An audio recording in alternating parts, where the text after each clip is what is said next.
Welcome in, everybody.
Welcome in, everybody.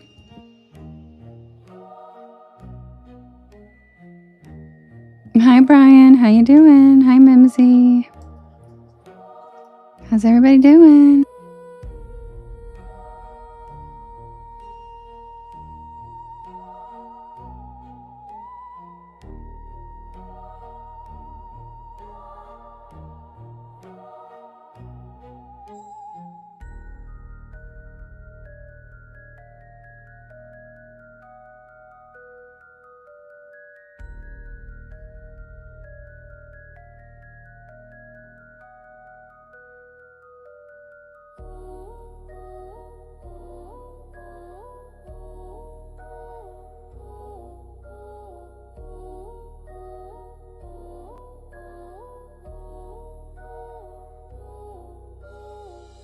Oh, thanks, Monica. I'm so glad. I'm glad you're here. Welcome in, everybody. Happy Tuesday. If you guys could do me a favor and hit that share arrow in the bottom right-hand corner, there is a little yellow circle with 2 arrows chasing each other that says repost, and that puts my live into your friends' FYPs, and it helps us grow our beautiful porch. And welcome in, everybody. I am cross streaming again tonight, so welcome to those of you who are on the other platforms. Welcome in. Grab a beanbag chair, grab a hammock, sit back and relax. These stories are submitted for the approval of the Porch Pal Society. So that's weird, April. Sometimes I wonder why the button disappeared sometimes. Maybe if you just swipe out of the app and come back. I don't know. No clue.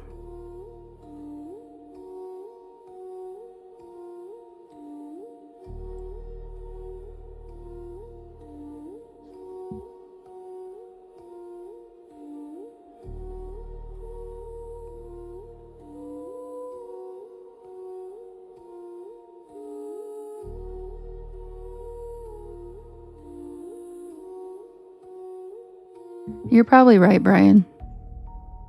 You're probably right. It's probably end of times.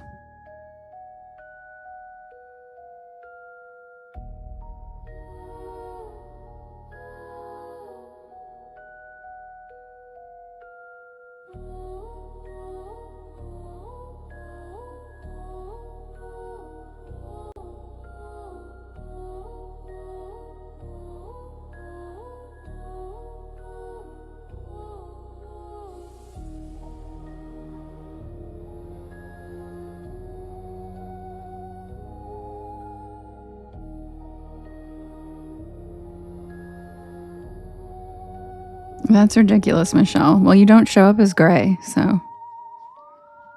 whatever. It's just always something.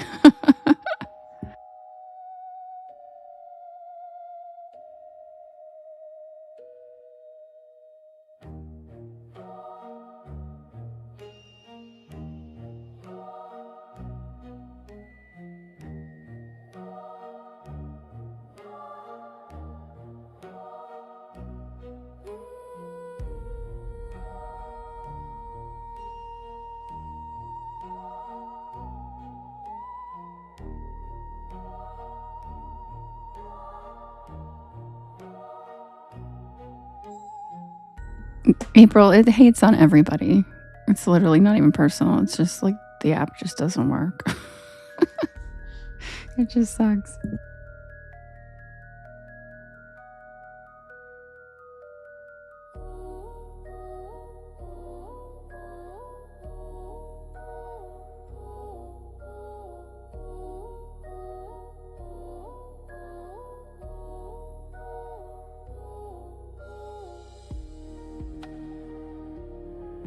Rhyme, you're so cute. Do you have an alarm set? I love that. That makes my heart want to explode. That's the cutest thing ever.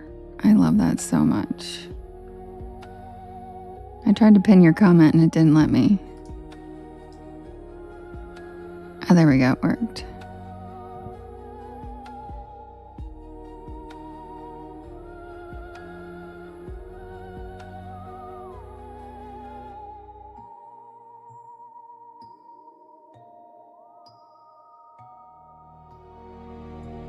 Well, welcome in, everybody.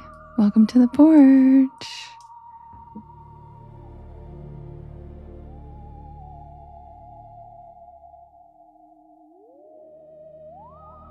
Also, feel free to start typing in all capital letters your story requests. Good night, Brian. Sweet dreams. Thanks for stopping in. Thanks for stopping in. You guys can write your story requests in all capital letters in the chat so I can see them quickly, and I will write them down and then we will vote on them.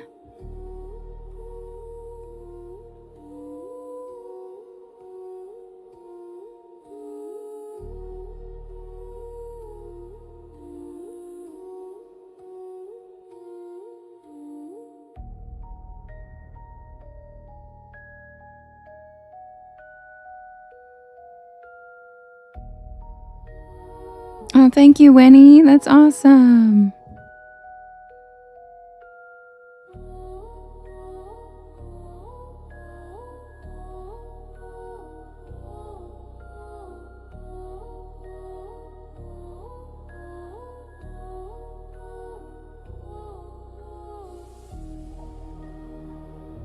Court, I have 2 Salem stories, so which one? Hi, Joker.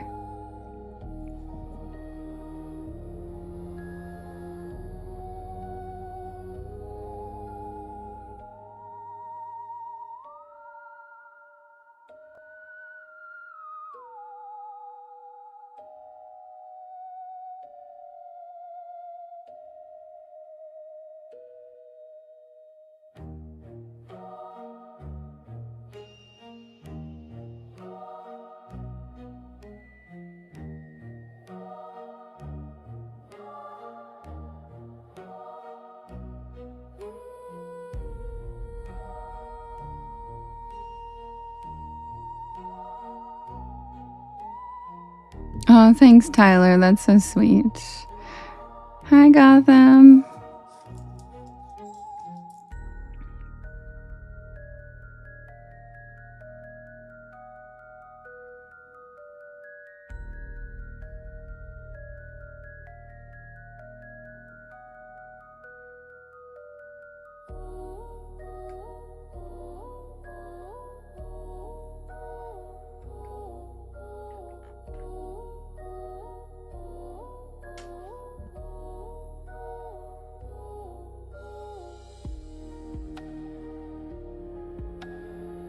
Hi, Lost Sister. How are you?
Uh-oh, Dub. Why do you need cheering up? What's wrong?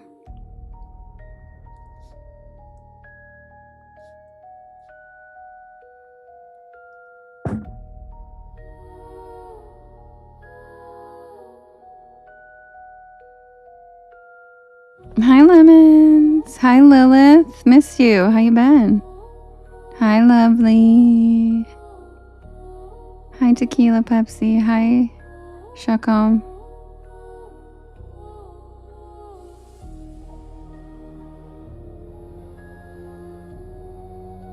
Happy Cinco de Mayo to you too. I'm glad you had fun with us. We enjoyed having you on the porch. Welcome back. Thank you for the Cozy Cryptids, a username. How you doing? Thank you, Nanita. Thanks, Heather. All right. Oh, Grandma gave me corn. There goes corn. Aw, Dub. I hope you feel better. I'm sorry. Plus, you can always confide in us here. Hi, Brandy. You're not too late. Right on time. I did? Shakon? Now I'm never going to get it again. I just like Shakon. Is that right?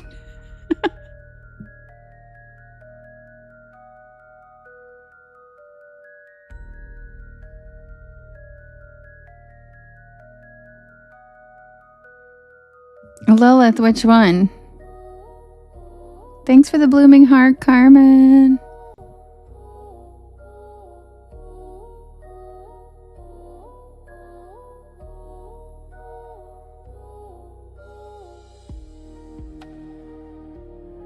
All right, you guys, I think I got everybody's requests. If you still have a request for a story that you'd like to hear, could you write it in all capital letters in the chat? And I'm going to set up the first poll.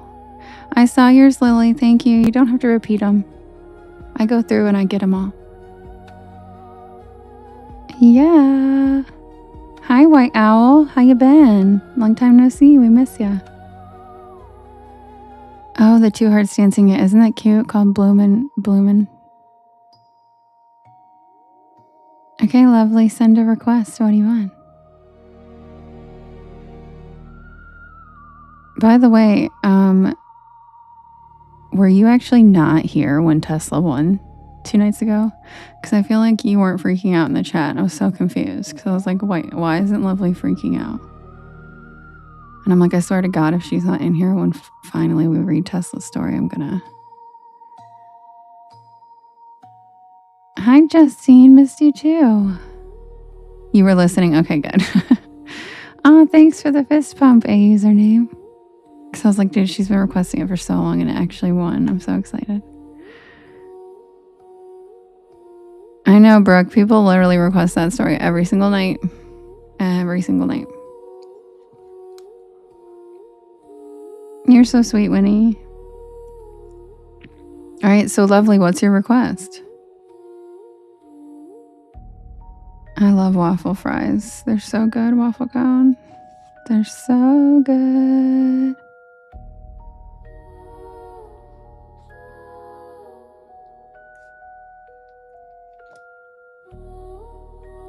Oh, Justine, we read my favorite story a lot. Okay, Lovely. I gotcha.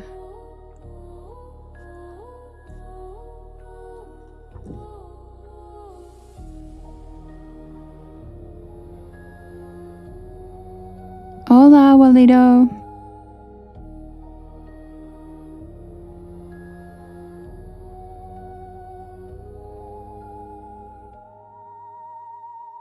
All right, you guys, welcome in. My name is Devin, and this is Porch Lore. And, oh, I didn't see that. Thanks, Lovely. And this is Porch Lore, and I tell spooky bedtime stories to help you relax your nervous system and help you fall asleep. I am here every single night at 10 p.m. Eastern Standard Time until about 1 in the morning. I'm going to set up the poll now so we can vote for the stories coming up. And if you guys could do me a big favor, that was so cool. Thanks, Lilith. If you guys could share, hit the share arrow in the bottom right hand corner, and then there's a yellow circle with 2 arrows chasing each other that says repost. And that puts my live into your friends' FYPs, and it helps us grow this beautiful porch of ours.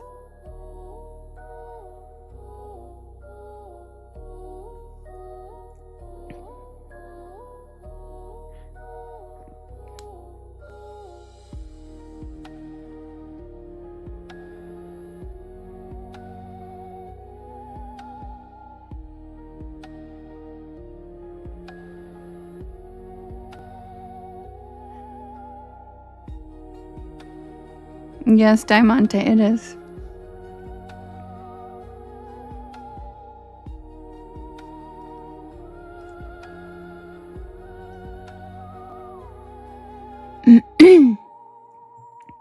All right, I think I've got all of the story requests that were written in capital letters. And I will go and put the poll together, and I'll be right back. Grab a beanbag chair, grab a hammock, and welcome to the porch. Hi, Mace. Hi, Rachel.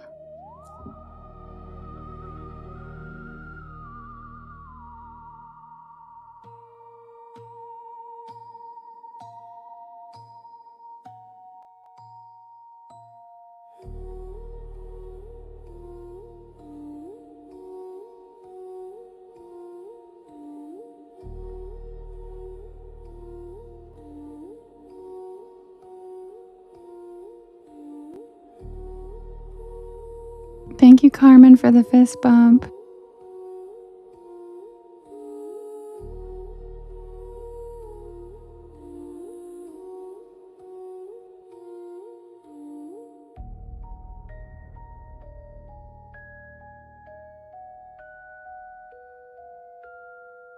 And thank you for the coral, Carmen. Thank you for the cozy cryptids, Lilith.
All right, you guys, the poll is ready. We have Eliza Crawford's ghost versus the Reanimator versus the Mothman versus the Mad Scientist versus the World War II pilot reincarnation. Now, the Reanimator is a reworking of an Are You Afraid of the Dark story, just to let you guys know. All right, you can vote in the top left-hand corner in the blue box. We have Eliza Crawford's ghost, the Reanimator, the Mothman, the Mad Scientist, and the World War II pilot reincarnation. Hi, Lady Rose. Hi, Mez. Hi, Misty. Who's it gonna be?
Hi, Glossette. Hi, Robin. Yeah, it is, right? Hi, Tina.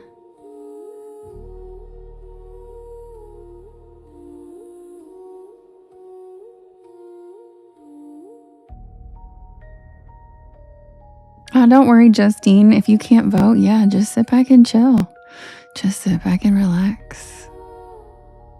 Hopefully you won't dislike any of them, so it's more just for the people who really want to hear a certain story, you know. Hi, Sparkles Tree. How you doing? Third day in a row. I'm feeling pretty cool that you keep coming back.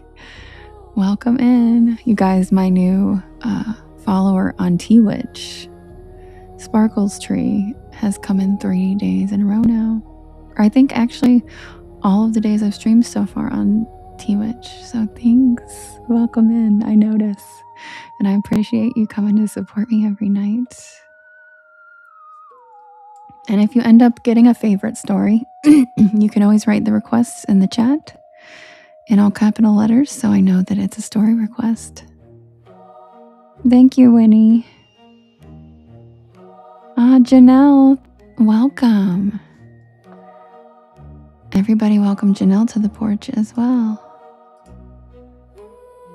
I don't have very many people on Twitch yet, so I really appreciate all of the sweeties over there who are finding me and hanging out.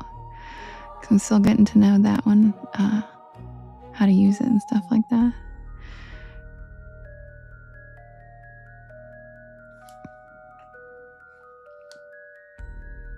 But hey, I've learned YT and TT. I can learn Twitch too. Yeah, Lola, how are you, sweetie?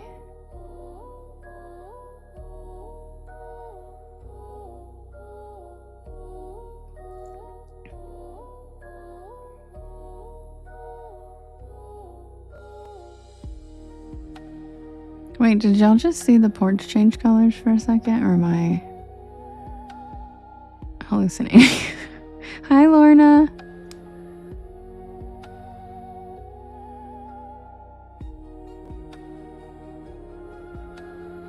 Hi, Kat. It did, Diamante? Okay. It's done that quite a bit. Yeah, but like, that means there has to be. Yeah, it was pink fur. Yeah. That means the video that's looping has to have one of the porch colors wasn't changed. Because they're actually layered. Like, I have to layer this. Like, it's actually like an 8-second clip. So I have to layer this like 5 million times to make it a 10-minute loop. And that means one of the like 10-second clips, I didn't change the color on it.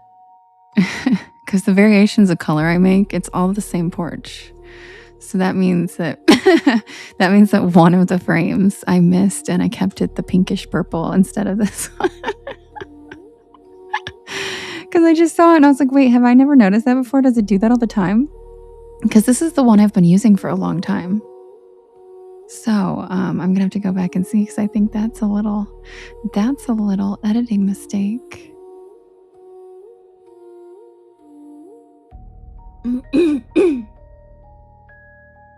Okay, yeah, I won't change it. I like it the way it is. But it's just funny because for like a second it looked pink and then it went back to purple and I was like, wait a minute, why'd I do that? But I'm glad you guys like it, thanks. Yeah. All right, give me 1 second. Let's see who won. And for those of you who aren't here on TT, we vote over there. I'm not sure how to do polls yet on the other ones, but thanks, Grandma Mimsy. The winner is Eliza Crawford's Ghost. Second place was the Reanimator. Third place was the World War II pilot, Reincarnation. And then Mad Scientist, and then Mothman can just, nobody likes him. He was just, what? What happened to our love for Zaddy, you guys? He got 7 votes. My God. He's gonna go cry. Poor Mothman.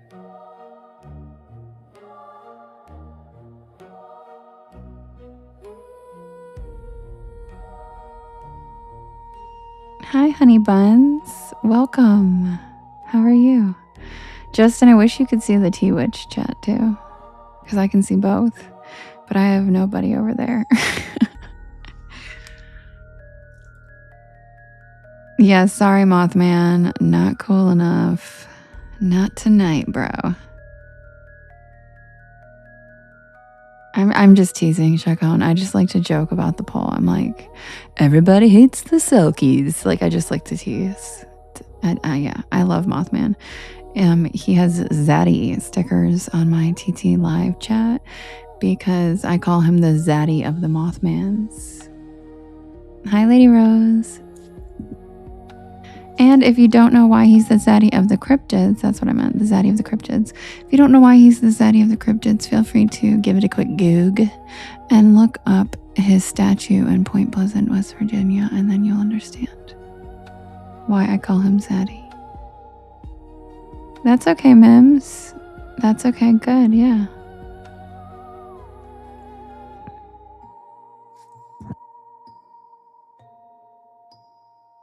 Hey, Mims, remember when there were only 5 people in my live over here too? So, you know, it'll take a while to grow over there, but I'm glad. I'm glad I'm finally able to cross stream. It does not disappoint, Michelle. Yeah, go give it a quick Goog, Chacon.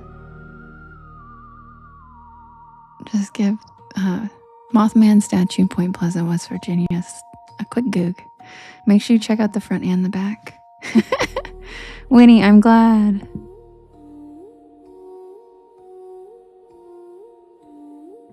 Okay, you guys, give me 1 second, and I will be right back with the tale of Eliza Crawford's ghost, also known as the ghost who solved her own murder.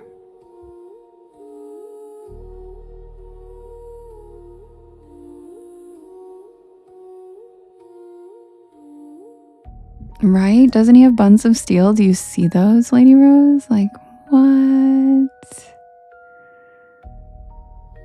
Or like, Lady Rose, should I call you Ayana when you're over there? Should I call you Ayana when you're over there? He said buns of steel. And yeah, look, Ayana, Lady Rose, there's Sparkle Tree and Honey Buns. We're getting some friends over there. It's pretty exciting. Oh, hi, Ramen. You went over there too. Hi.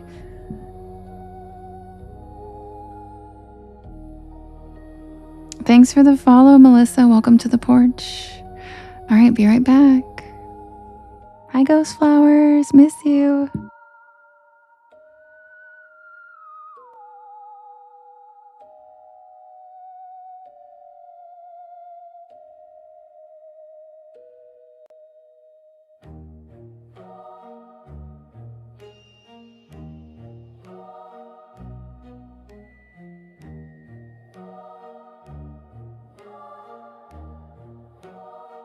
Yes, they do, Tequila. They sure do. And they leave him cans of beans. I don't know why, but they leave him cans of beans.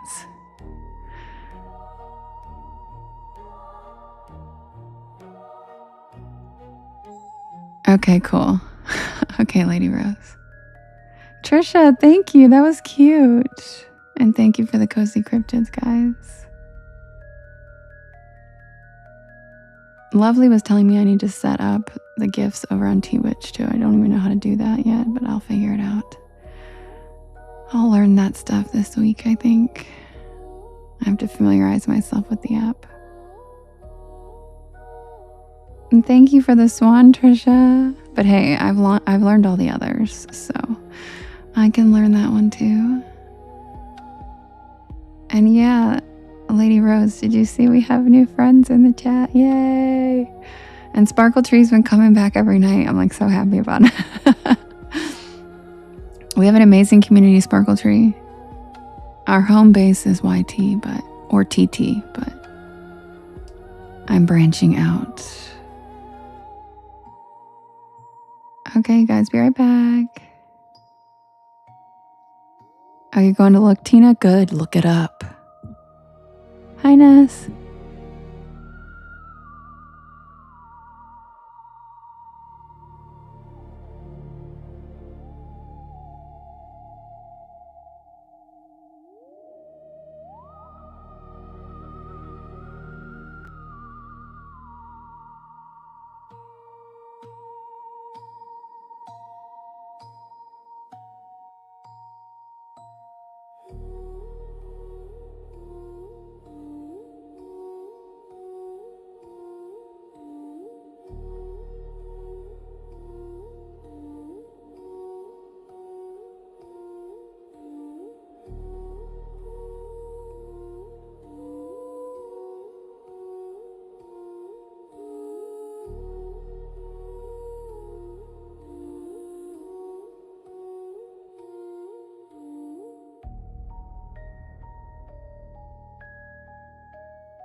Okay, that's really weird. It didn't change the background on YT. Are you guys seeing the ghost? Or are you guys still seeing the porch?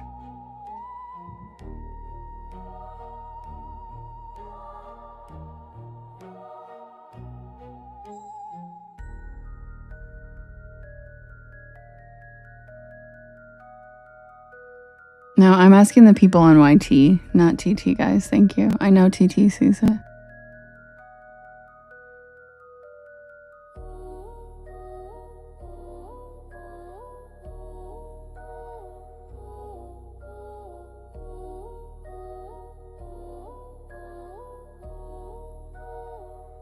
Okay, thank you, Ramen. Then that means the crappy old phone I'm using to watch my YT on beside me froze. Thank you.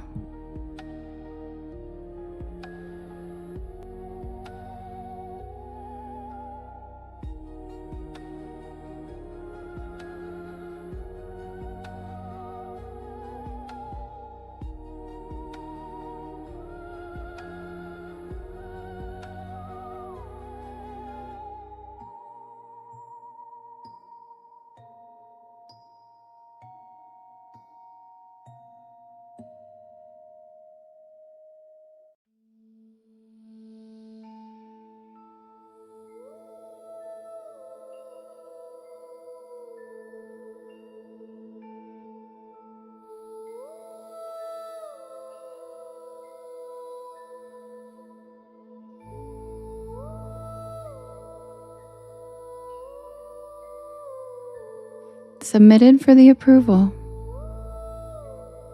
of the Porch Pal Society.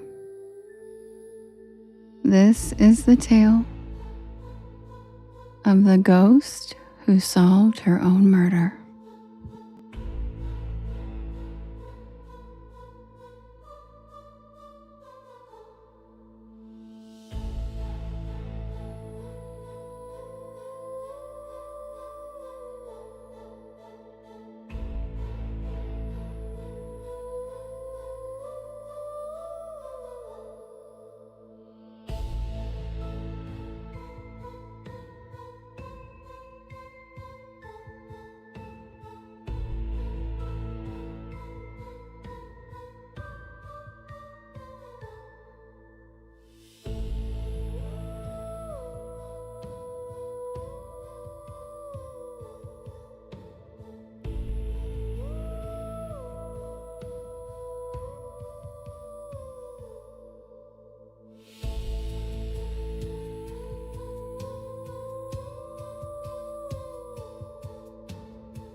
The small Appalachian town of Green Hollow was quiet, nestled in the hills of West Virginia. It was the kind of place where everyone knew each other, and secrets rarely stayed hidden for long. An unsolved murder had left its mark on the land and the memories of those who lived there. It was the story of Eliza Crawford, a young woman found dead under mysterious circumstances in the winter of 1897.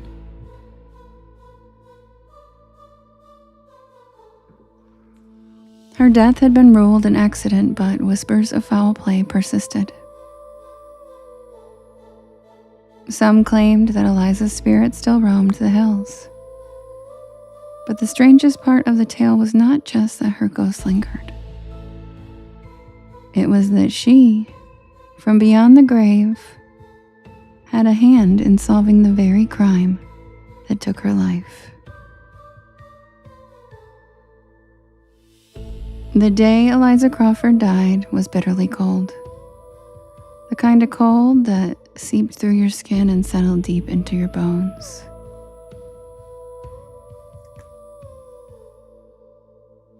She had left her family's farmhouse early in the morning to visit her cousin Margaret, who lived across the valley. Eliza, only 23, was known for her kindness, quick wit, and beauty. Her auburn hair stood out against the snow as she trudged along the path, her breath visible in the crisp air. But she never made it to Margaret's house. It wasn't until nightfall, when her father, Jacob Crawford, returned home from town, that they realized she was missing.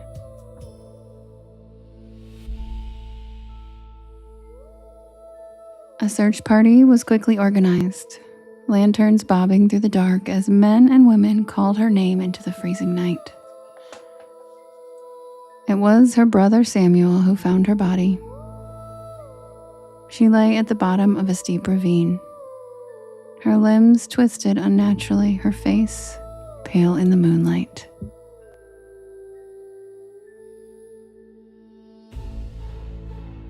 The doctor was summoned, but his verdict was quick. Eliza had slipped on the icy rocks and fallen to her death, a tragic accident. But something about the scene didn't sit right with Samuel or Margaret. Eliza had walked that path many times. She knew the terrain too well to just simply fall. But the doctor's word was final, and the town moved on.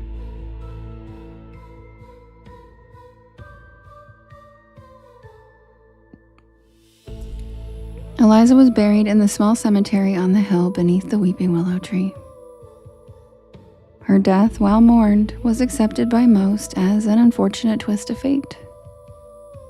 Except for one person, and that was Margaret.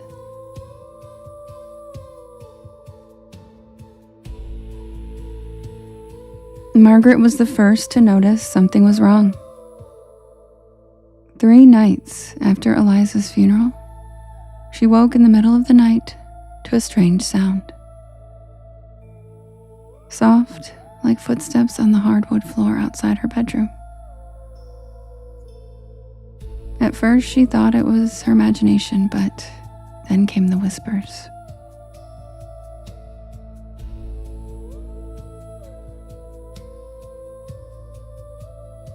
Margaret.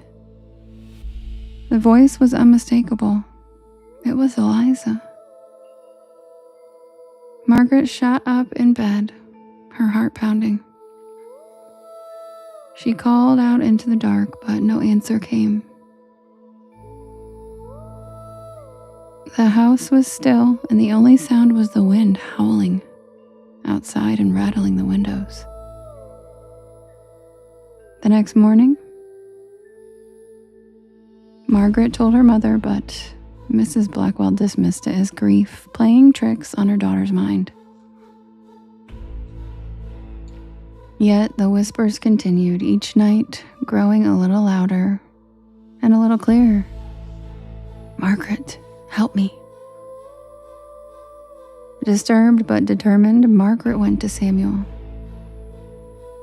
He was skeptical at first, but he agreed to visit Eliza's grave with her. When they arrived, the air around the cemetery was unnaturally cold. Colder than anywhere else in town.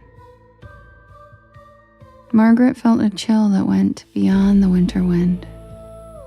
And as they stood in front of Eliza's headstone, Margaret heard it again.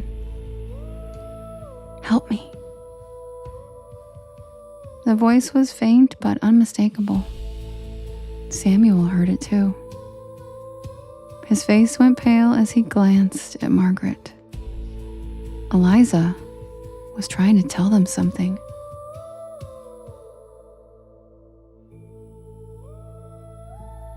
After that day, Samuel began to believe.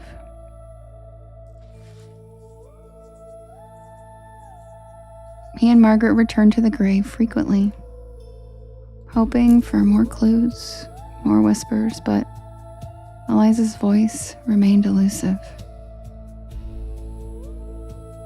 It wasn't until a week later, when Margaret was walking alone in the woods near the ravine where Eliza had died, that she experienced the most chilling encounter yet.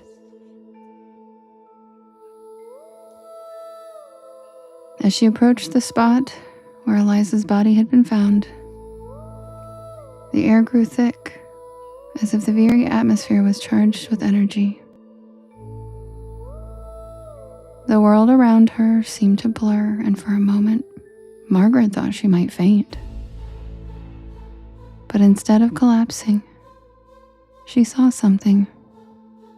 A vision, faint like a memory, replaying itself before her eyes. Eliza was there, standing at the edge of the ravine. She wasn't alone. A man was with her. Margaret couldn't make out his face, but she saw him, and he grabbed Eliza's arm roughly. There was a struggle, and Eliza tried to pull away, but the man was too strong, and he pushed her. She fell, tumbling down the ravine as the man watched, and then the vision was gone.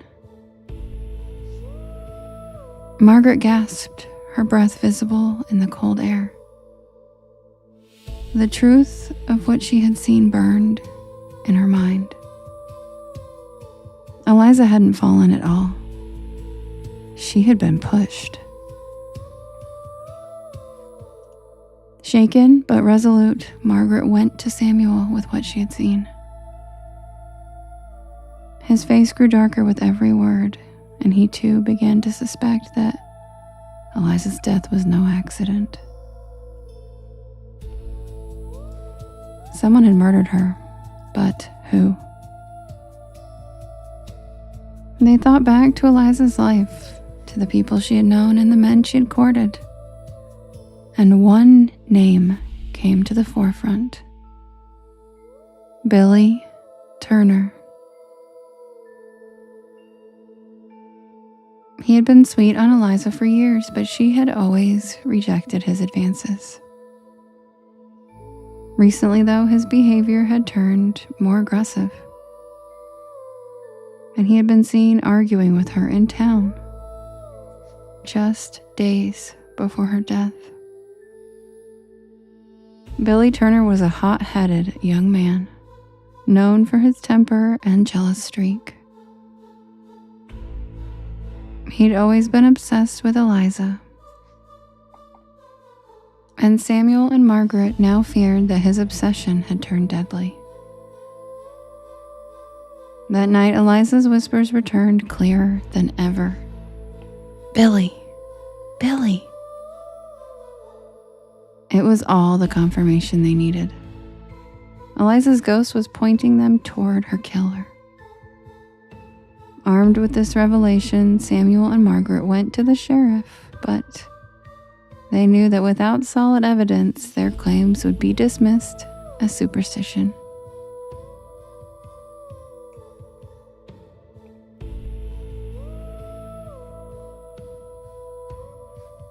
So, they decided to confront Billy Turner themselves. They found him at a local tavern, nursing a drink by the fire. And when they approached him, he sneered at them, his eyes bloodshot. Margaret felt a wave of fear wash over her, but Samuel stood firm. "We know what you did, Billy," Samuel said, his voice steady. "Eliza didn't fall, you pushed her." Billy's face went pale, and for a moment, he looked like a cornered animal. Then he laughed, a low, bitter sound. "You're crazy. he spat. "You can't prove anything." Margaret stepped forward, her voice trembling but fierce. "Eliza told us. She told us what you did." Billy's eyes darted around the room and the weight of guilt settled on his shoulders. His head shook and he looked like he might bolt for the door, but Samuel grabbed him by the collar, forcing him to meet his gaze. "Tell the truth, Billy," Samuel growled, "or I swear we'll make sure everyone in this town knows what you are." For a long moment, Billy said nothing. And then, with a broken sob, he confessed. He had followed Eliza that day, determined to confront her about rejecting him. And in his rage, he pushed her, not meaning to kill her. But the moment she fell, he panicked and fled. Billy Turner's confession shocked the town, but it also brought a strange sense of relief. Eliza's death was no longer a mystery, and justice, long overdue, was finally served. Billy was arrested, tried, and sentenced for his crime. As for Eliza's spirit, the whispers stopped right after Billy's confession. Samuel and Margaret visited her grave one last time, and as they stood beneath the weeping willow, they felt a sense of peace that had eluded them for so long. "Eliza," Margaret whispered into the cold air, "we did it. You're free."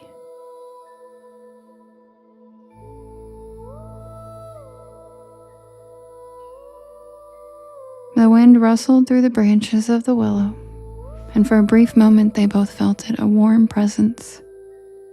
A final goodbye from their beloved Eliza. And then she was gone.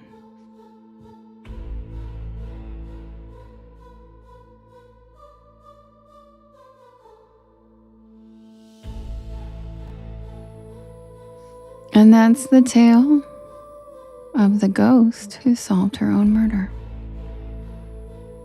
And that is a true story. There are numerous Appalachian women that solved their own murders from beyond the grave. Just wanted to point that out, and she is one of them. Yes, it is true. She was a real person, and they claim they got him to confess because her ghost kept pressing her cousin to go get him. Appalachian, people who live in the Appalachian Mountains.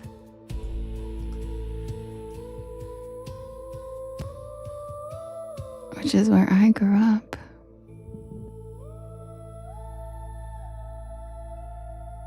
Hi, Candy Shop. Welcome in.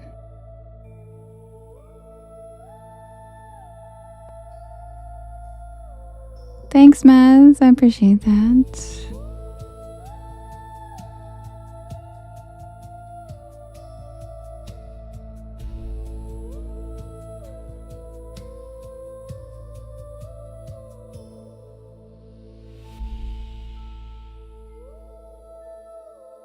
Yeah, Vampy, the Appalachian Mountains, they actually go up, they stretch to Canada, but I don't think they go too far into Canada. But it's the oldest mountain range in the world, actually, and they go across the eastern part of the United States. Yeah, but I don't think that they're not known for being Canadian. You know what I mean? Like they stretch across the whole eastern part of the United States, basically, but they're really spooky, and half of my stories take place there.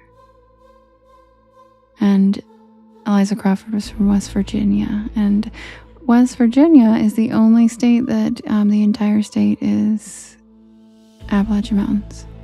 The entire state is contained within the Appalachian Mountains.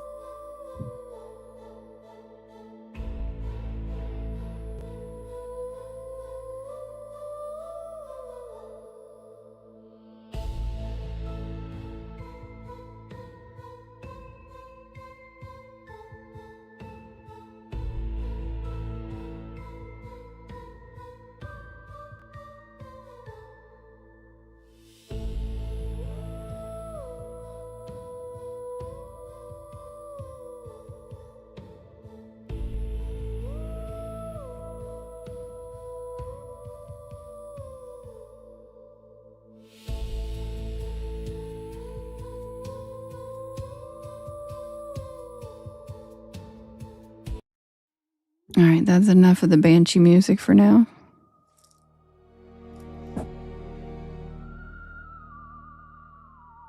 Back to the normal music.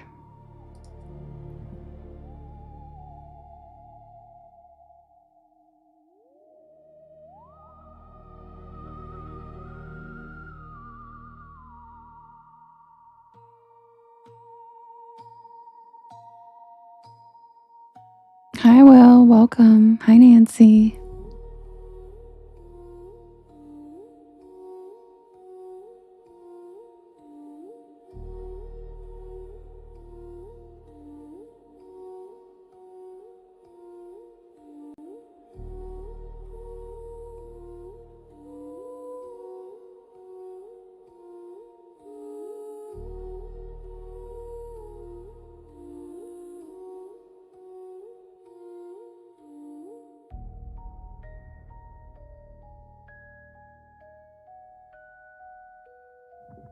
Welcome in, Lolita.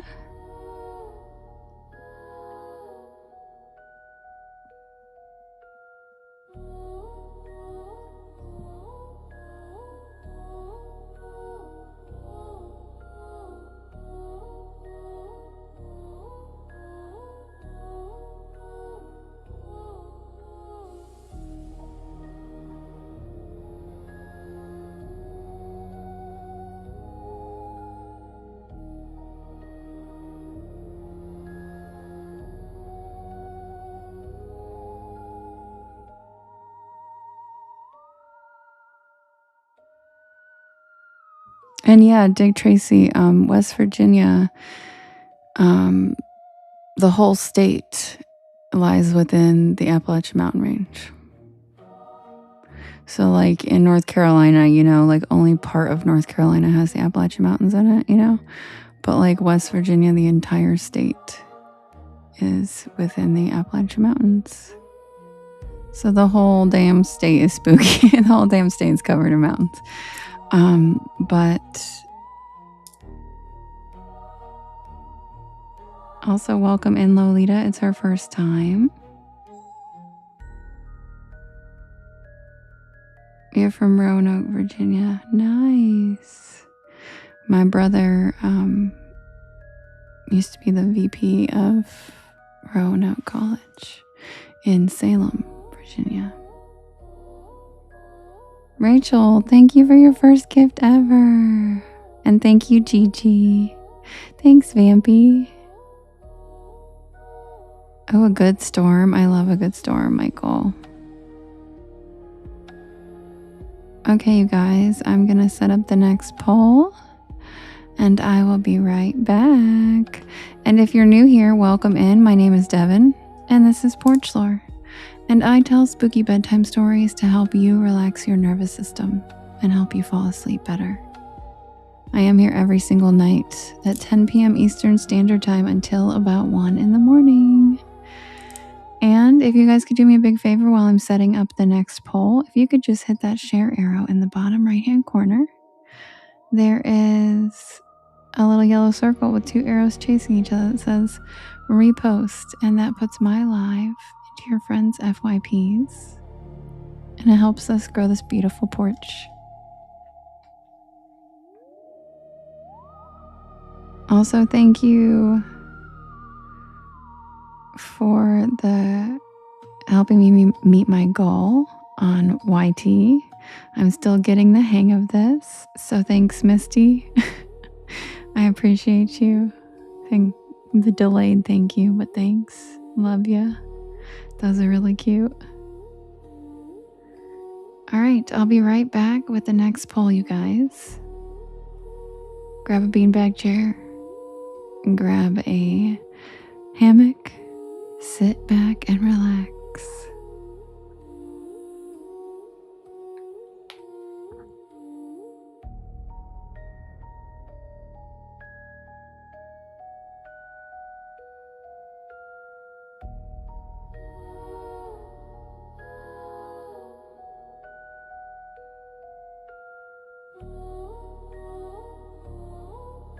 Also, Cash, don't worry, I tell that story every night. It's everybody's favorite.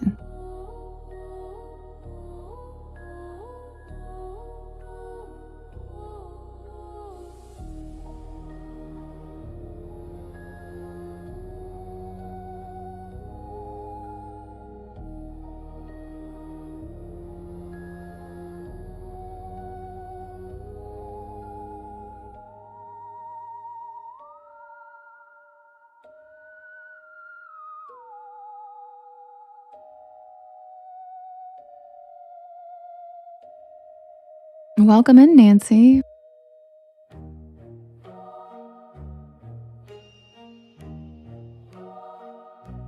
Mary, my Tuesday was all right. How about yours?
All right, you guys, the poll is ready. We have, we have the Natchez Trace. Oops, I spelled it wrong. Hold on. I spelled it wrong. Okay. We have the Natchez Trace, the Hitchhiker, the Sasquatch Stalker, the Magnolia House, and the World War II pilot reincarnation. And you can vote in the top left-hand corner. There's a blue box if you're on TT. And if you're not, just sit back and relax. And you have Natchez Trace, the Hitchhiker, the Sasquatch Stalker, the Magnolia House, and the World War II pilot reincarnation. Who's it gonna be?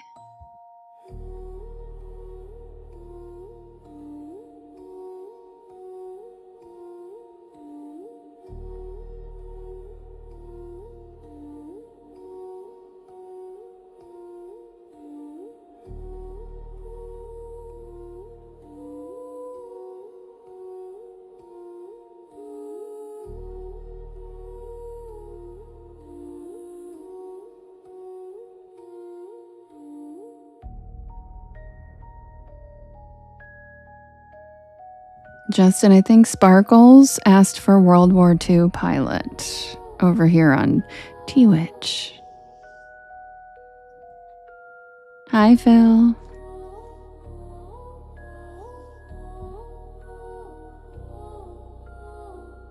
Sparkle, we have one of my amazing friends, Justin, who's a porch pal. He is helping mod my YT chat.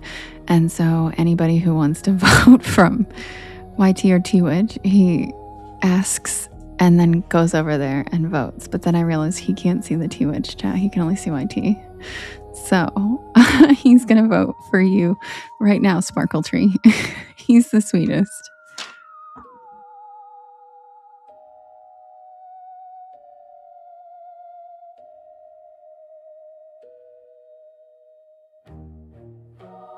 All right, you guys. Ooh. The World War II pilot reincarnation won by a lot. By a lot. Yes, he's so sweet. All right, guys. And that was Michelle's request this evening. I always like when Michelle's stories win because she's the sweetest. All right, you guys, I will be right back with the tale of the reincarnated World War II pilot. And this is one of my stories from the Unexplained series on my YT channel. This is not one of the traditional bedtime stories. So just so you guys know, Trisha, thank you for the jellyfish. Just so you guys know, this is not one of the traditional bedtime stories. This is not as spooky. This is just weird and unexplained because I like all of the unexplained stuff, not just spooky stuff. So this is from the other series, but occasionally these unexplained stories do get requested. So sit back and relax, but don't expect too spooky. This is just a really cool story. I'll be right back.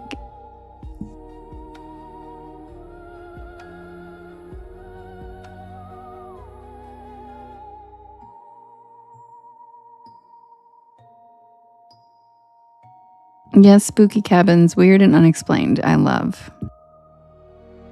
Ghosts just happen to fall under that umbrella, and cryptids.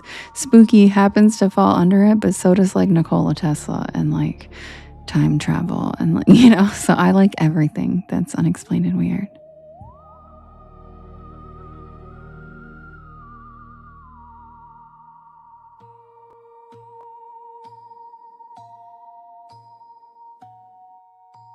Thank you for the confetti, Trisha.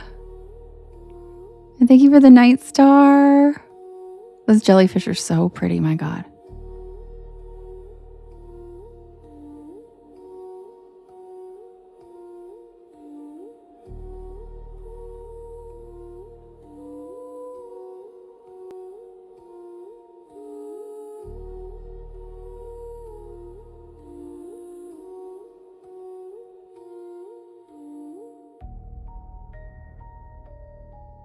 Sparkle Tree, yeah, they're all on the same channel. It's just called Porch Lore on my YT channel, but I just have playlists, like, because I do like 2 different style videos.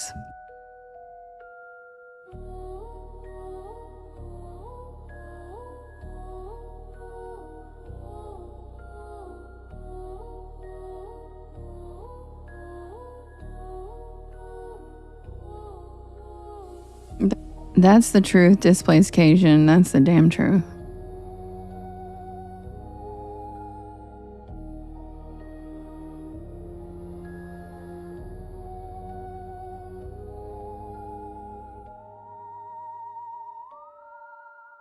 Hey TJ, I missed you. I was hoping you were okay. I was like, oh my gosh, where's TJ? I was already missing you. I'm glad you popped in to say hi. I hope you have a good shift at work.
Hi Barry, welcome to the porch.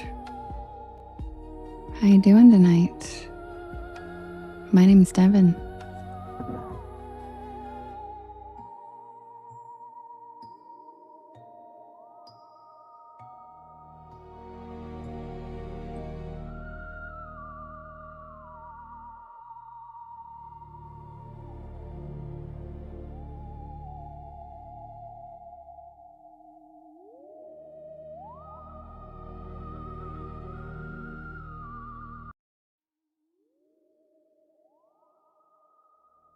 High displacation, it just depends on which stories win.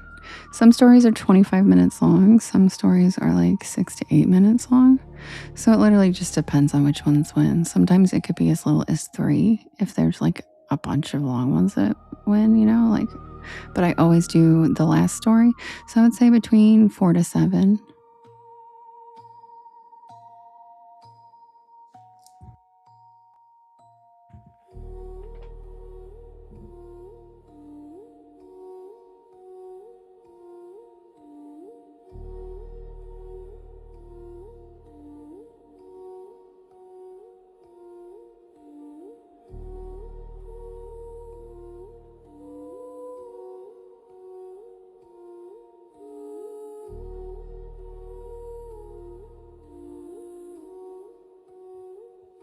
Thanks, Barry.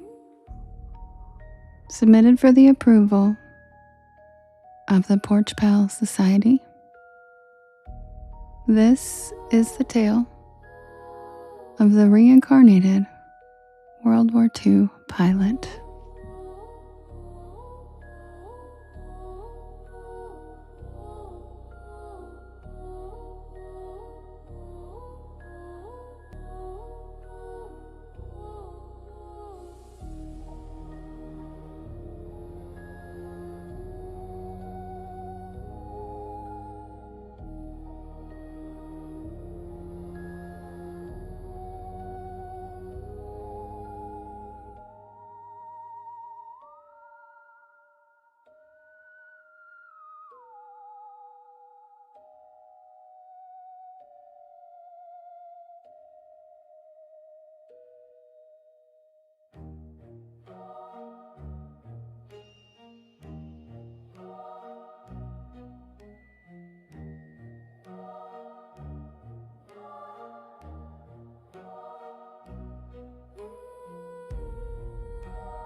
Have you ever wondered why we're drawn to certain things?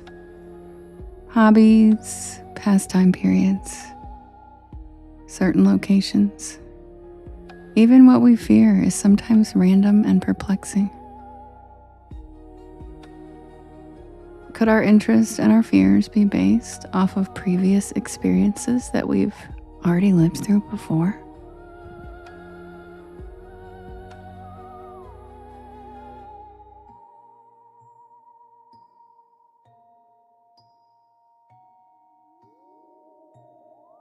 Our story begins with the seemingly ordinary life of a boy named James Langinger.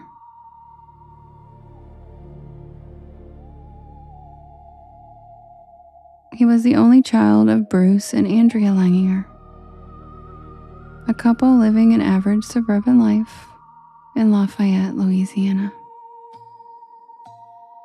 Like many other young boys, James was fascinated by airplanes. His parents didn't think much of it at first, attributing his love for planes to typical childhood curiosity. However, what began as innocent enthusiasm quickly spiraled into something much deeper and more inexplicable. A journey that would challenge the beliefs of his family and captivate those interested in the mysteries of reincarnation.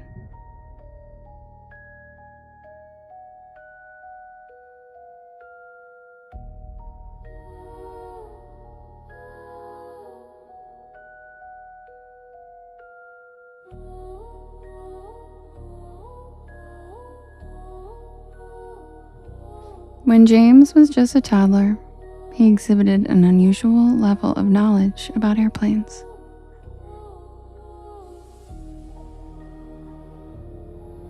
far beyond what any child of his age should have known.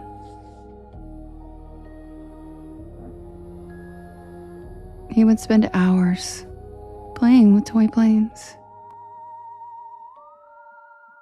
focusing intensely on every detail. At first, his parents were charmed by his passion. It seemed like he was just another little boy, enchanted by the idea of flying. He would repeatedly tell his parents about various models, discussing intricate details about propellers, engines, and the mechanisms that made them fly. This level of understanding in a child as young as 2 or 3 was startling to his parents.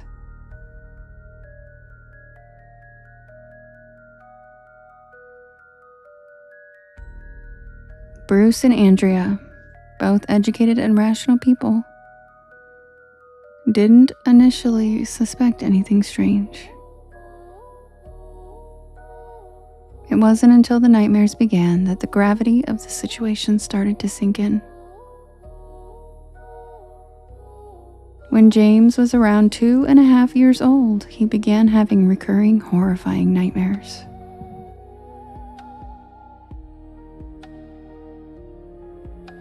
These dreams were so vivid and intense that he would often wake up screaming. His parents at first assumed that this was just a phase. But night after night, the same images haunted James. Planes crashing, explosions, and the terrifying sensation of being trapped in a burning aircraft. In the middle of the night, James would often scream out, "Airplane crash, plane on fire, little man can't get out." His tiny body would shake with fear, and it became increasingly difficult for his parents to calm him down.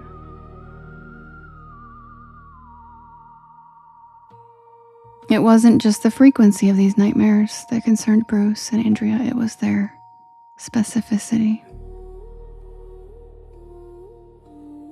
James would describe being inside a plane, feeling the heat of flames and sensing the helplessness of not being able to escape. As these terrifying episodes continued, his parents started to probe deeper, hoping to understand the cause of their son's distress. And when they asked him about his nightmares, James began to reveal more unsettling details.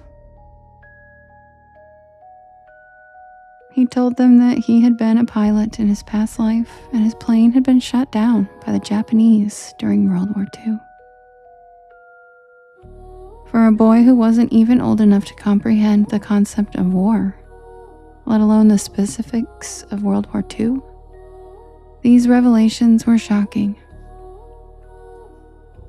The most startling moment came when James gave his parents a name. Natoma. He insisted that he had flown off a ship called the Natoma during the war.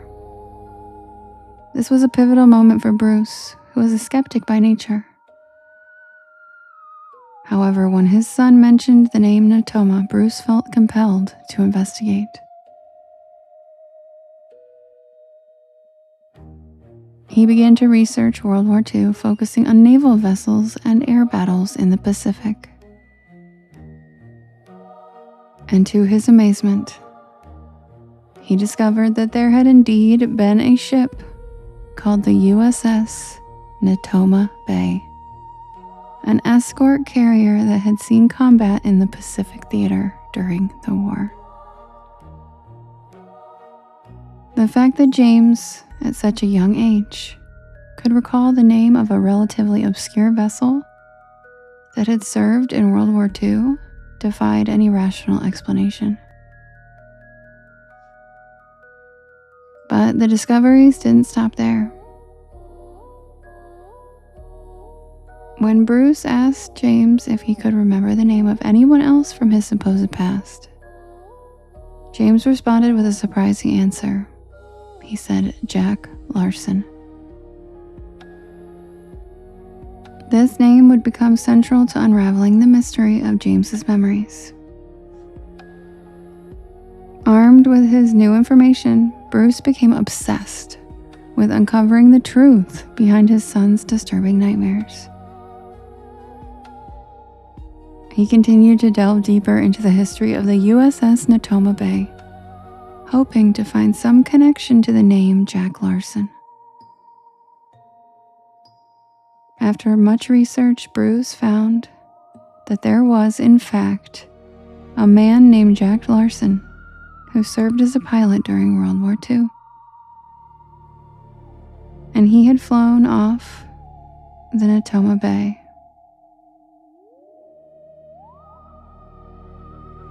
Just as James described. But there was more. As Bruce continued his investigation, he discovered a tragic story that began to make everything fall into place. One of the pilots who flew off the USS Natoma Bay was a man named James Houston Jr.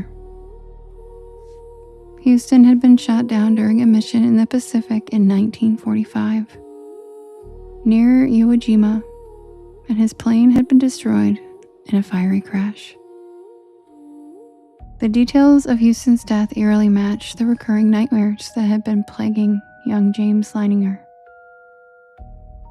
And it was at this point that Bruce and Andrea began to entertain the possibility that their son's memories were not just the product of an overactive imagination.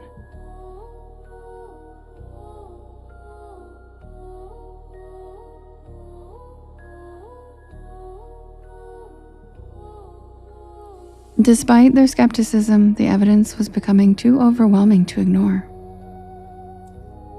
As James's parents continued to ask him questions, the young boy began to reveal even more specific details about his previous life. Hi, Anthony, we love you. He spoke of the Corsair aircraft, a type of fighter plane used during World War II, and even described how the tires on the Corsairs would often blow out upon landing. James had never been exposed to any media or literature that could have provided him with this knowledge. Yet his descriptions were remarkably accurate. He also recalled details about life on the ship. He talked about the other pilots, the missions they flew, and even the layout of the ship's deck. James began to draw pictures of planes crashing into the ocean and explosions erupting in the background.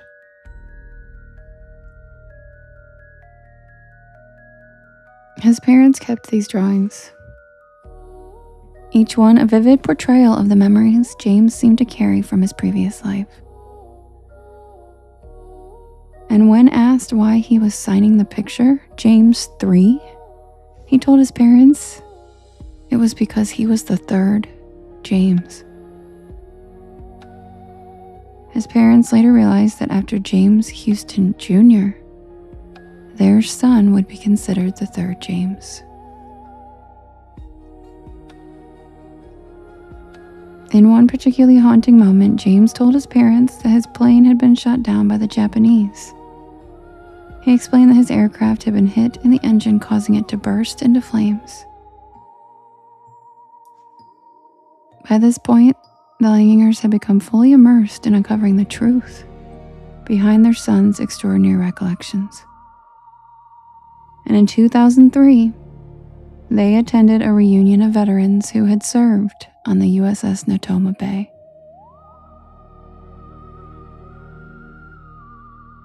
During the event, Bruce and Andrea were able to meet with several former servicemen, including Jack Larson, the same man whose name James had mentioned years earlier. The veterans were astonished by the details James provided, but the ship and the missions, when Bruce mentioned the names James Houston Jr., Many of the men nodded in recognition. They confirmed that Houston had indeed been a pilot who had been killed in action during the war. The fact that James Langinger, a young boy with no previous knowledge of World War II, could recall these events with such accuracy left the veterans speechless. In one particularly emotional encounter, James Langinger met Anne Barron, the sister of James Houston Jr. When Anne first met the boy, she was skeptical of the idea that he could somehow be connected to her deceased brother. However, as James began to speak with her, he recalled personal details about Houston's life that only someone close to him would have known. James even mentioned a painting of Anne that had hung in her family's home, a fact that astonished her and led her to believe that this boy was indeed connected to her brother in some inexplicable way. For the Langinger family, the journey of understanding James's past life memories was a transformative experience. Thank you, Free Soul Fire. What began as a series of disturbing nightmares evolved into a story that spanned decades and connected two lives separated by time. The family had come to terms with the fact that there were things in this world that defied rational explanation. James's memories of his life as James Houston Jr. eventually began to fade as he grew older. But the impact of James's story remained. And for his parents, especially Bruce, the experience was life-changing. Bruce had started out a skeptic. However, as he witnessed the undeniable evidence of his son's memories and the connections to James Houston's life, he began to question his previously held beliefs. James Langinger's case has become one of the most well-documented and widely studied cases of past life memories in modern times. It has been the subject of books, television documentaries, and scientific inquiry. Dr. Jim Tucker of the University of Virginia specializes in past life research, and he has studied James's case extensively.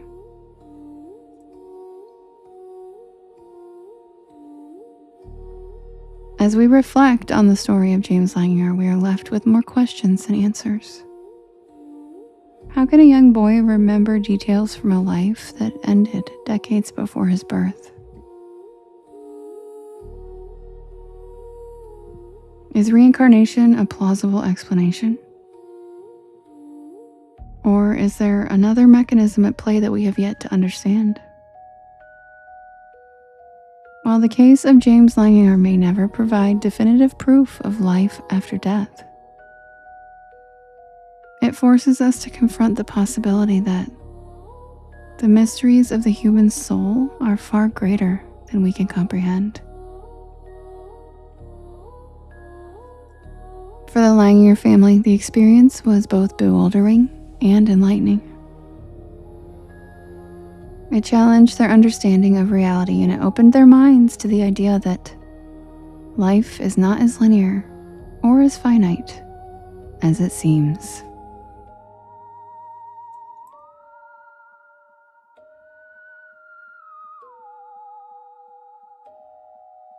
And that's the tale of the reincarnated World War II pilot.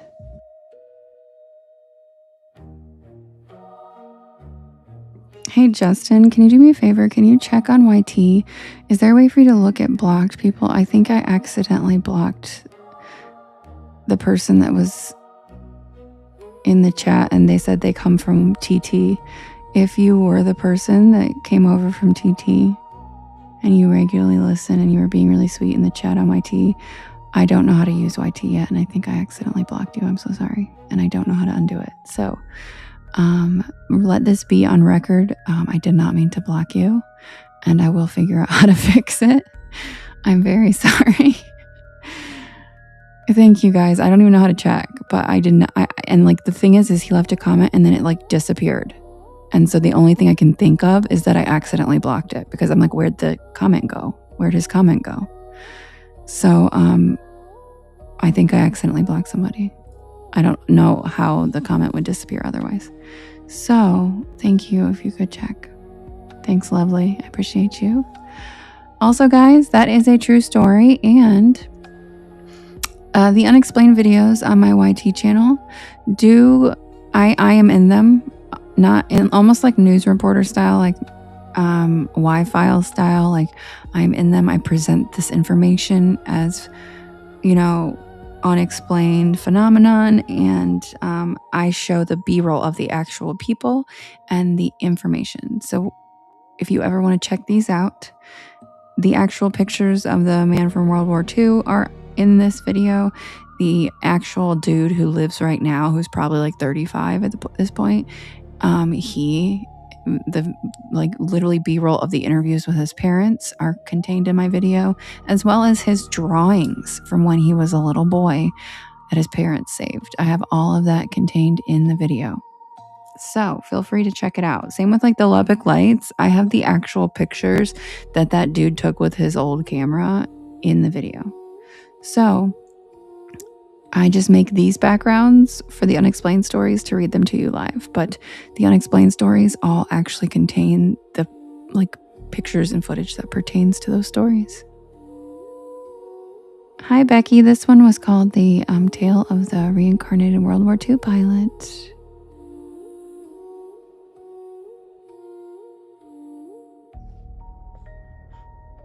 What do you mean, Cash? I'm on all three. Why wouldn't I get them? I'm on all three. What do you mean? Why wouldn't I get them?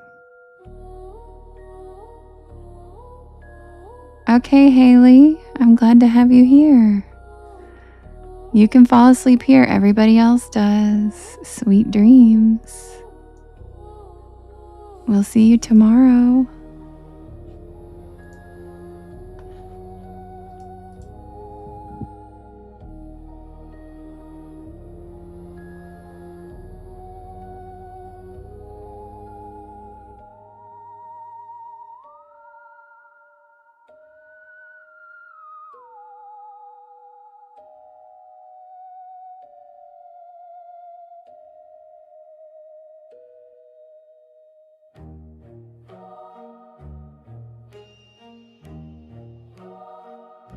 Yeah, lovely. I can't find any controls for anything. I can't even see controls for check if I did. So, oh man, that's annoying. I'll have to check it once the live's over. But I just feel bad. So, whoever you are, I didn't mean to block you. Please don't be mad at me.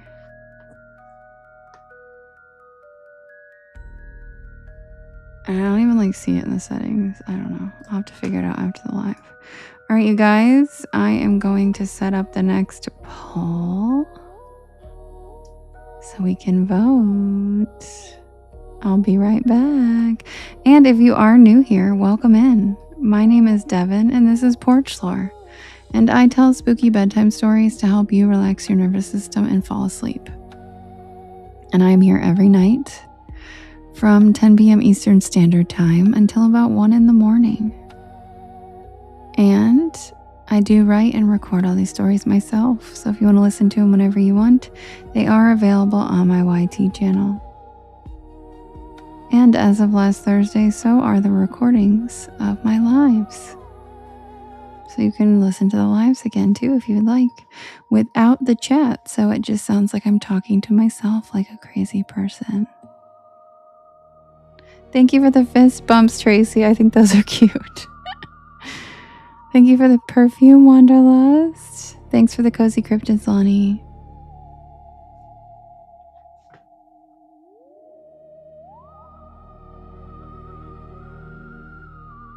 Hi, Sword of Wisdom.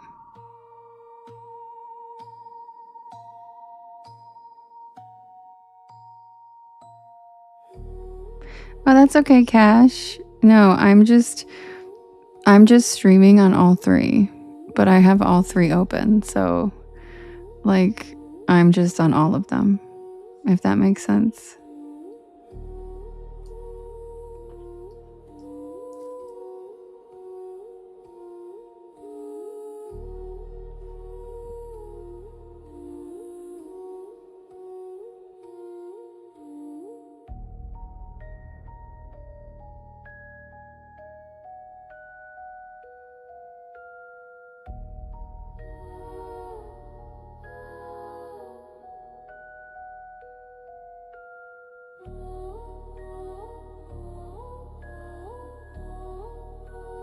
Hi, Chance. And yes, Golden, it randomly keeps doing that for like 10 seconds, and I think I forgot to edit the color of a frame. So I'm gonna have to fix it later, but it just keeps randomly doing that. Like just every few, like it'll just be for a second or two, which makes me think it's one of the frames. I didn't change the color. Yes, relax your nervous system, Wanderlust. That's what you're here for. Yeah, I thought I was tripping too, and I asked her, I was like, did you guys just see that turn pink for a second? And then I turned back. So yeah.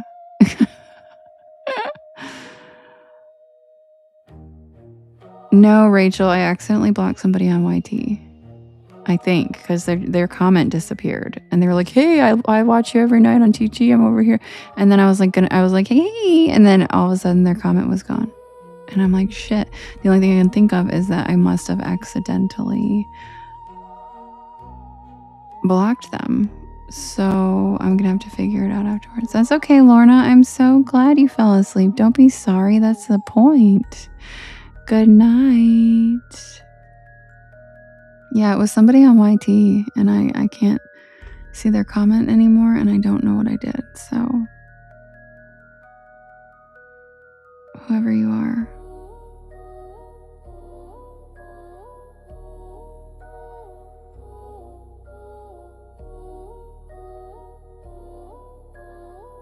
Okie doke. I will set up the poll. I'll be right back so we can vote on the next story, guys. Yeah, Rochelle, keep an eye on it.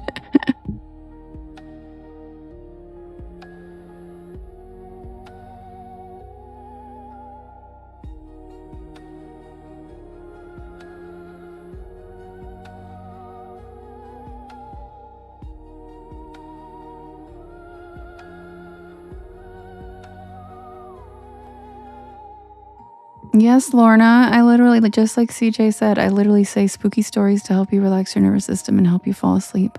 That's the whole goal, girl. I'm so glad you fell asleep. Go get some rest. Sweet dreams. Lady Raven, thanks. I'm so glad.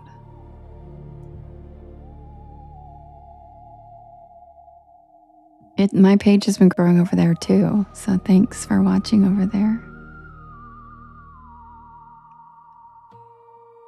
It's working. I'm glad, Lorna. Yes, also, Witchy Wednesday tomorrow, you guys. I have an appointment I have to go to at 11:30, so Witchy Wednesday is probably going to be pushed to like 1. It's probably going to be like 1 p.m., which isn't that big of a deal. I usually am on still at that time anyway, so Witchy Wednesday will probably be tomorrow at 1 p.m. Eastern Standard Time instead of 11. Which, let's be real, y'all, I'm usually not really at 11. It's like 11:30, 12. So we're probably only pushing it back like an hour. So I'll probably be on at 1 tomorrow. Hi, Sarah. But yes, if you haven't joined us before, I am live in the daytime on Wednesdays called Witchy Wednesday. And I'm on camera and we just hang out and chill. And you guys get to meet Merlin. He comes on camera and hangs out. We talk about crystals and just all the things. All the things. Tracy, thank you. Pneumastic, thank you. Witchy Wednesday, like that's what I just said, Rhyme. I'm live on Wednesday in the daytime, and we hang out and we talk about crystals and all the things. Yeah, and we do grounding exercises, intuition exercises. Once the weather gets better, I'll teach you guys how to do crow calling.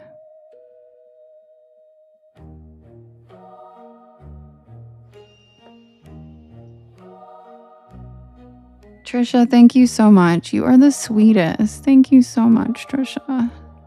That's so kind. Thanks. Because I'm like honestly so worried about it right now. I feel really bad that I accidentally blocked someone, and I hope they forgive me. Because the thing is you can't even message people on what, Tracy? Yeah, I do twice on Wednesdays, Kaylee. Daytime and nighttime. I just feel like I can't even message people on YT to be like, sorry. Ooh, perfect fat bottom girl. Yeah, I love Oracle decks. Yeah, I'm gonna have to. Trish said she just messaged me, Leslie, on how to do that. I just feel bad because I can't message them and be like, hey, I'm sorry. You know what I mean? I just have to unblock them and then hope they I don't know, try to come back.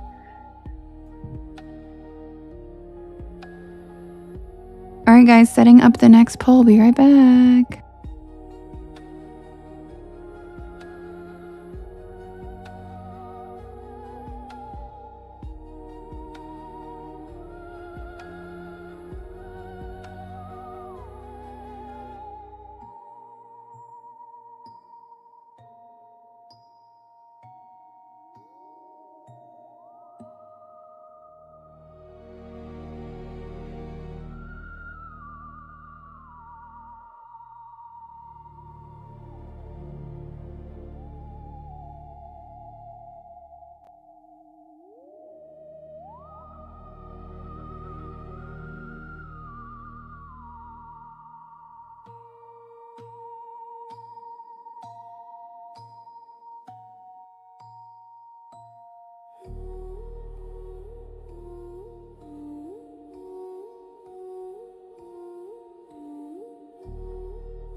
Thank you, Ange. Thanks, Tracy.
Okay, guys, the next poll is ready. We have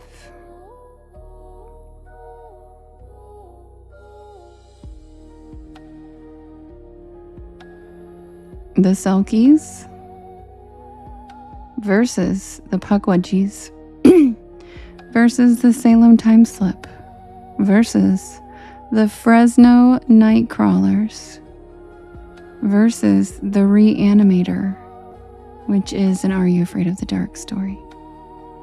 You can vote in the top left-hand corner if you're on TT. There is a blue box, and you can vote up to 50 times, and you can vote for more than one story. Thank you, Free Soul Fire Mind, for the Free Mind for the coral. I appreciate it. That's so pretty. All right, who's it gonna be? We have the Selkies, the Pukwudgies, the Salem Time Slip, the Fresno Nightcrawlers, and the Reanimator, which is an Are You Afraid of the Dark reworking.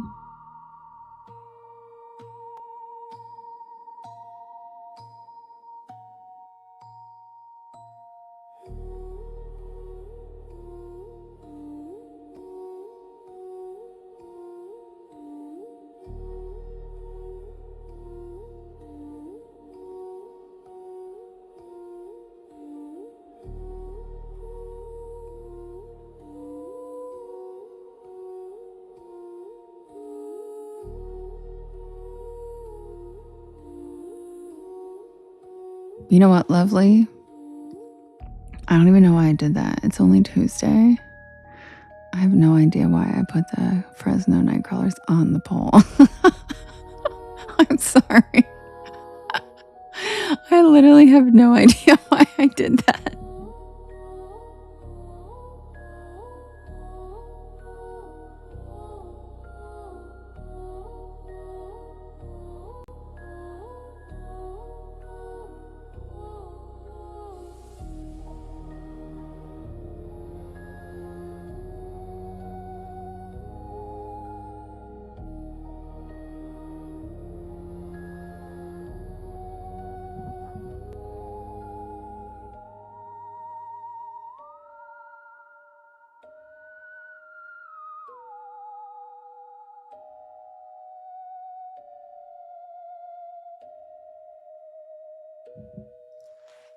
Articulate, yeah, usually sometime after midnight. And that's what I'm saying. Like, I have no idea why I put oh, sorry, lovely goddess.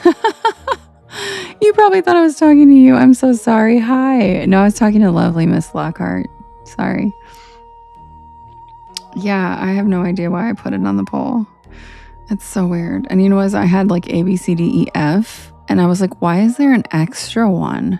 And so I deleted Goatman instead, when I should have been like, oh, it's the Fresno Nightcrawlers aren't supposed to be on there. Duh. But nope. Sorry, guys. Really, Chris? Aw, thanks. Oh my gosh. Did I miss your first gift? Chris, thank you. I'm honored. Thank you. You're so kind. Yeah, Holly. I deleted Goatman when I should have deleted. Yeah, I'll put the security cam footage on the Discord after I get done with my live, so you guys can see the real Fresno Nightcrawlers video. It's really creepy. Mez, ASMR means audio sensory. Can somebody type it out in the chat on YT?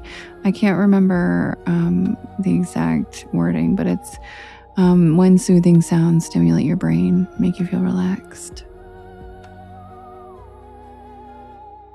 Okay, so the Salem Time Slip one, which is honestly no surprise. I will say every single time I put a Salem story in the poll, it wins. Every time. Y'all really like Salem stories. Josie just joined the Discord. Welcome in.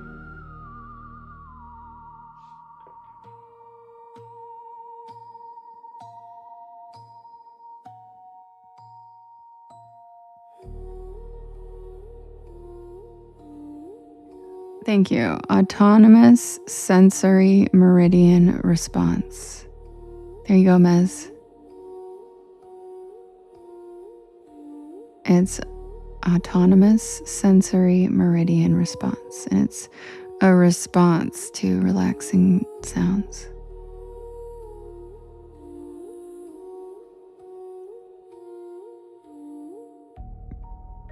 Felix just joined the Discord. Welcome. Yes, aka tingles. It makes some people tingle mess. Jess, thank you for the coral. And Michelle, thanks for the tiny dandelion. I love that one because I'm a big fan. I actually do like pick up those dandelions when it's time to release them into the air, and I love them. And notice how I said release them into the air, not the other word choice, because perverts, I can't even use the correct verb without it being perverted. Because of perverts. You know who you are in the chat. Rachel, thanks for the fist bump. I am. I'm talking about you. He said she's talking about me. And he is correct. I wasn't about to use that word. My God, that would just ruin my chat's algorithm. It'd be 10-minute chat about fucking, no way, dude. Chance. Yeah, that's a good point, Beefy. Beefy said, don't whisper perverts like that.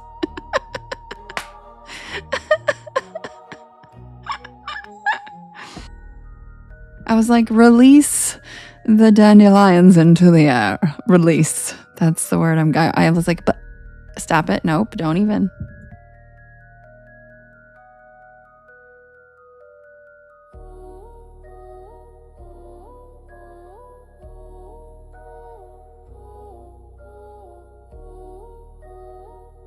Okay, Salem time slip. I will be right back. And if you guys could do me, you're usually quite Chance. I'm glad you're chatting. If you guys could do me a big favor, if you could hit that share arrow in the bottom right hand corner. And there is a little yellow circle with 2 arrows chasing each other that says repost. That puts my live into your friends' FYPs, and it helps us grow this beautiful porch. Thank you for the coral, Chelsea. And yeah, thanks, CJ. I was just gonna say Rochelle. That's like definitely worse. That is not better. She says seeding the dandelion. I think releasing is the best choice I had in that quick situation.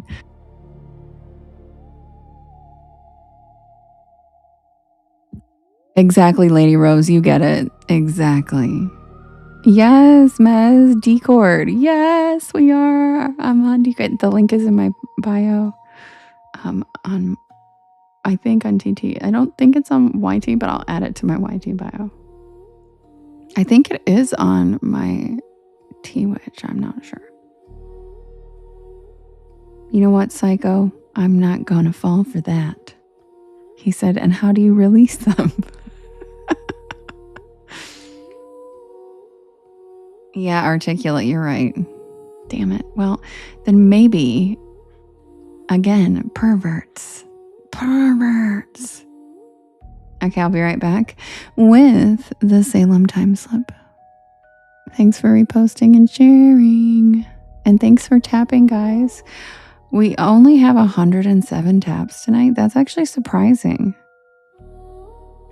Where are my tappers tonight? Where's Lisa? Jackson, I know. Whoa, 107. That's surprising. Usually I feel like, yeah, that's really low for us. Everybody's tired today. What's going on, guys? You don't have to tap. I'm just surprised. Usually it's at 100K by 11 o'clock. Yes, I love time slip stories too. Misbehaving and lovely. Too many margarita. Oh yeah, it is Cinco de Mayo. Oh, Fat Bottom Girl said I'm sluggish. I think it's the Cinco de Mayo. Yeah, everybody's been exhausted. I get it. You know what solves that? Oh, Michelle, you're so cute. You do not have to do that, Michelle. Just stay in one. You do not have to It's fine. It'll grow organically over there, you know? It's fine. You're so sweet. But what was I gonna say? Lily, you're so sweet. In my showcase, I do have a tapper. I think it's $8. In case. Yeah, Mez. Yeah, my TT bio. Justin might be able to share it. Oh wait, you're on T-Witch. Damn. Lady Rose, do you know how to share Discord? Or shit, Discord? Do you know how to share that? On T-Witch chat? That's okay, Mackenzie. You do, lovely, on T-Witch? Okay. Oh, you have strep throat? Oh my god, I'm so sorry. Get some rest. Mez, Lovely's gonna come over right now to the T-Witch chat and she's gonna share it. You're working on your yard today. Good weather in Utah makes me work. Oh, nice. Yeah, Lily, I didn't mean for it to change colors. You cried a lot, James? Aw, for what? What happened? Your first amputation support group today. Aw, James. So proud of you for going. CJ, I didn't even see your joke, damn it. I missed it.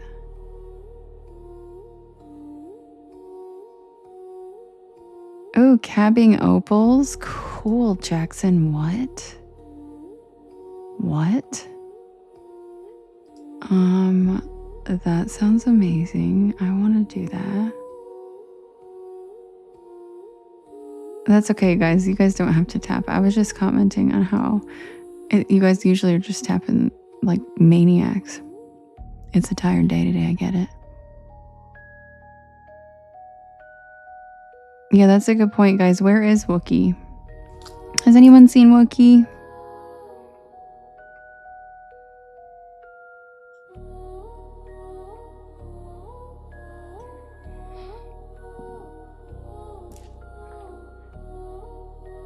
Yes, I agree with what Fat Bottom Girl said. It takes a lot to lean on people, especially strangers. I'm really proud of you for going, James. I'm really proud of you for going. And Wookie recently lost his leg, is that correct? So he could probably use some support as well.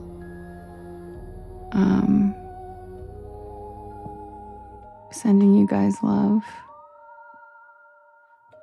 And I'm so sorry. We love you, James. Hi, lovely. Oh, Wookie's a female. Okay, I didn't know that. Thanks. Hi, lovely. Mez over here in the chat would love the Discord link. Oh, you already did it. Never mind. Mez, do you see it? Thanks. Okay, perfect. I'm slow. Sorry, guys. I'm trying to catch up with like 17 chats. Hi, Nancy. Did you see it? The Discord link's in there if you guys want to join. Okay, I'll be right back with the Salem time slip.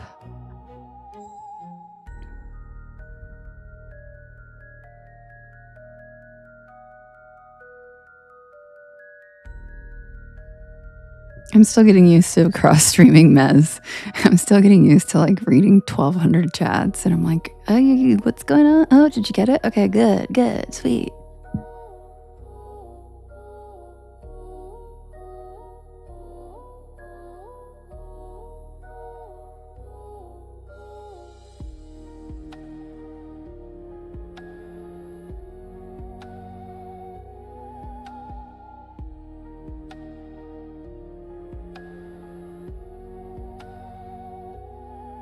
Also, just another shout out to my mods. I love you guys so much.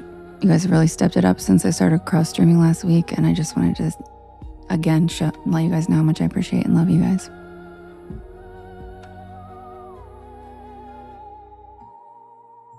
Also, I want to make my mods Porch Pal bracelets, so if you guys could do me a favor and like email me your addresses, That would be great. I promise I won't like stalk you or show up at your house. And if you don't want to, you don't have to. But I would like to show my appreciation and mail you guys some Maddie gifts. So if you feel compelled, email me, porchlore@gmail.com, so I can send you guys a little gift to go. Oh my God, Justin, did you just... Lovely said, Justin, did you just leave TT wide open? I love Lovely. Lovely's probably the best mom ever. Lovely cracks me up just being herself. I love her so much. She said wide open. Justin, you got T-Witch, didn't you? I'm so proud of you. Yeah, that's Justin, the sweetheart that was casting votes for anybody who wants them. Justin, thank you, Justin and Lovely, and all the mods who've been crossing, and Lady Rose, you and Michelle. You guys, thank you. You guys, it's lovely. I adore you guys. Right after Dev said how good you guys were doing. Oh yeah. Yes, so shout out to the mods. You guys are just the sweetest. I adore you. And I appreciate your support so much. Yeah, I have lots of mods actually. Jade's a mod, Kim's a mod, Beefy is a mod now. I just made Beefy a mod. Justin's a mod. Lovely. I also have several like older mods that don't really come in much anymore, that like aren't on TT that much anymore, but they're still like modded, so they occasionally might show up, but people kind of cycle in and out of TT. So, and a lot of them, like when I changed my hours to nighttime, a lot of them couldn't keep coming anymore. So like my older, like they're like my OG mods, but they only come in randomly. Yeah, Serial, I believe she had some kind of life-altering stuff happen, from what I gathered. And I don't know if she's coming back. Hi, Songbird.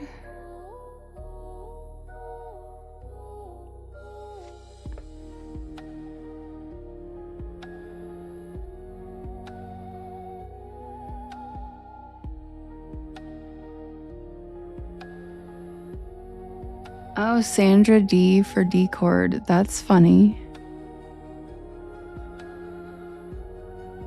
That's a good idea, Songbird. Okay, be right back.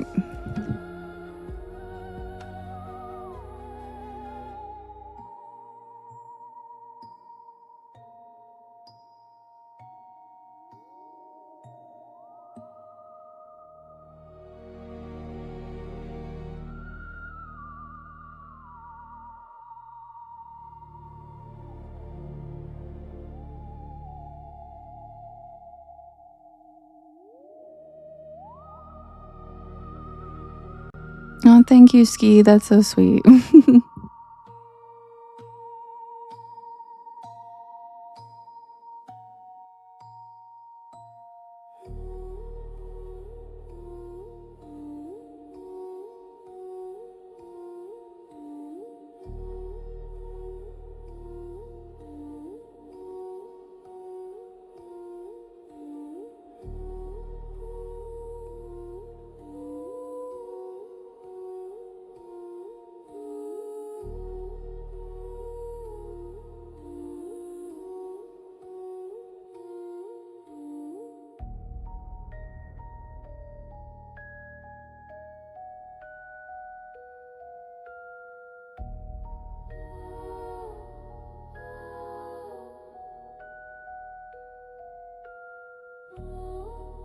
Oh my God, I didn't know that.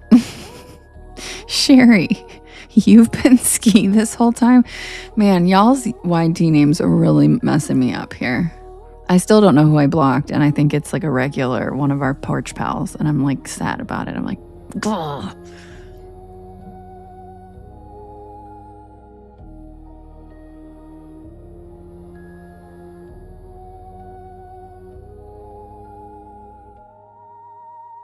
Glenn, thank you for the follow.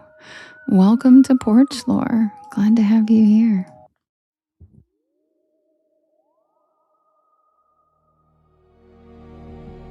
Yeah, Trace, I'm going to mention it in the Discord, and I'm going to put it on my story on TT after I'm done with my live. Once I figure out who it is, because you can't message people on YT. So like, even if I unblock them, I doubt they're going to like check back and be like, did she make a mistake and unblock me? They're going to be like, what the hell? So I have to find, I don't know how to, I'm like, oh no. So I'm going to have to figure it out. But hi, Mez. But if anybody says like, yo, yeah, no, Ange, I'm talking about on YT. Oh yeah, Ange is a mod too. I accidentally did it on YT.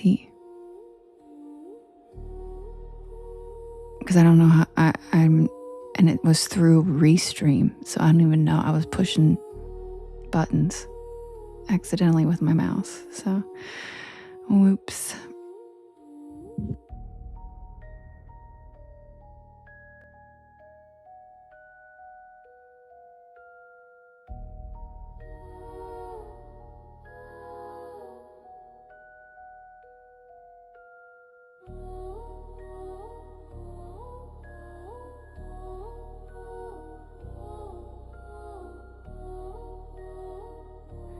Submitted for the approval of the Porch Pal Society. This is the tale of the Salem time slip. And yeah, you're right, lovely. So let me know.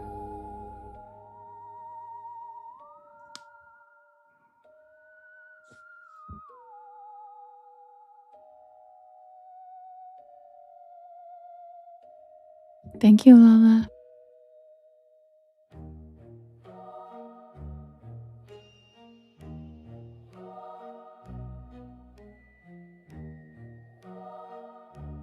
Thank you, Rachel.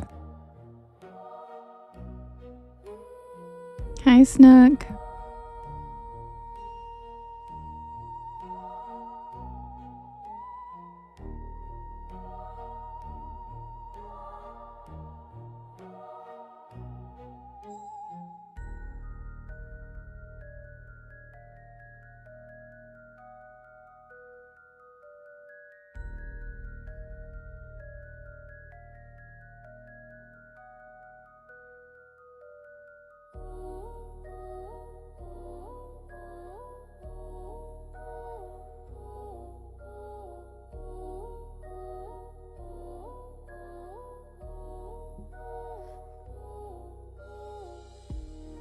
I've always been fascinated by history, by the stories of people who lived and died long before I was born.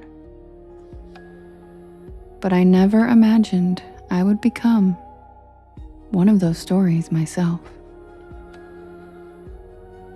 This is the story of how I was thrust into one of the most terrifying periods in human history, the Salem witch trials.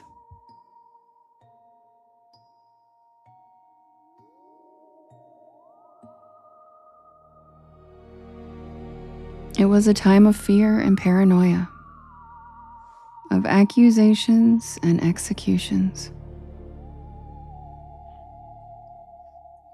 And for a brief, horrifying moment, I was there. It happened on a rainy afternoon in Massachusetts. I was visiting Salem, wandering through historic streets and museums, marveling at the sheer weight of history that hung in the air. My great-great-great-grandmother, Susanna, was actually one of the women accused of witchcraft.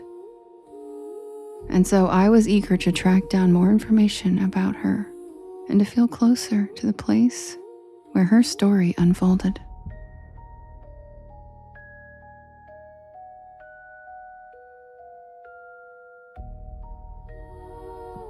The Witch Trials Memorial was particularly haunting. Stone benches lined the space, each engraved with the names of those who had been accused and executed. And as I stood there, the rain falling softly around me, I noticed something unusual beneath one of the benches. It was a small, ornate locket. It was unlike anything I had ever seen. Its surface adorned with delicate engravings of twisted vines and strange symbols. Something about it drew me in. Curious, I reached and I picked it up. Thank you, Miss Behaven. Thank you, Nancy. Thank you, Nancy. The moment my fingers touched that locket, the world around me seemed to dissolve. The air grew heavy, pressing in on my chest, and a strange electric hum filled my ears. I felt a sensation like falling, though my feet never left the ground. My stomach lurched as reality seemed to fold in on itself. And when the world came back into focus, I was no longer in the modern tourist-filled town of Salem. The air was thick, with the scent of wood, smoke, and damp earth. Voices echoed through the streets, raised frantic and arguing. I was in Salem, but not the Salem I knew. This was Salem, 1692. The town was alive with activity. People dressed in simple dark clothing hurried through the streets, their faces drawn tight with fear and suspicion. The buildings were smaller and rougher, their wooden frames weathered and uneven. The atmosphere felt charged, like a storm about to break.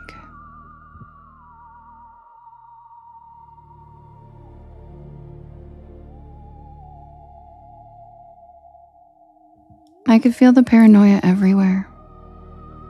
It hung in the air, heavy and suffocating. I looked down at myself, and I felt a surge of terror. My modern clothes were gone, and in their place was a plain homespun dress. My hair was tied back tightly in a bun. Somehow, I had become one of them.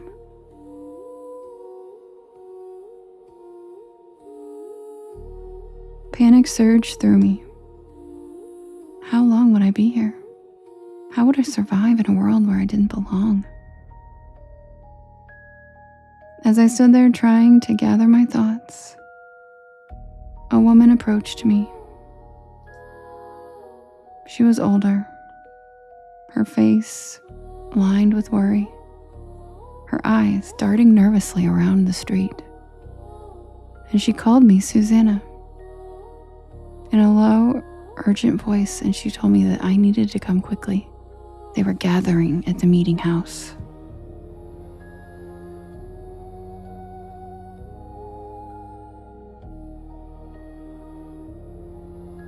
I hesitated, my heart pounded, but then I nodded.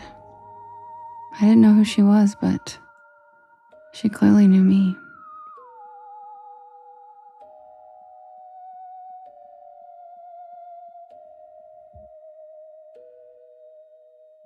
I followed her through the narrow streets, the sound of our footsteps echoing as anxiety grew with every step. The meeting house was packed. Faces filled the room, pale and drawn tight with fear. At the front, a group of girls writhed and screamed, their voices shrill and piercing, The townspeople watched in horror, their expressions shifting between fear and anger. And whispers rippled through the room, talk of bewitchment, of devil's work. A chill ran down my spine. I knew exactly what this was, and I knew what came next.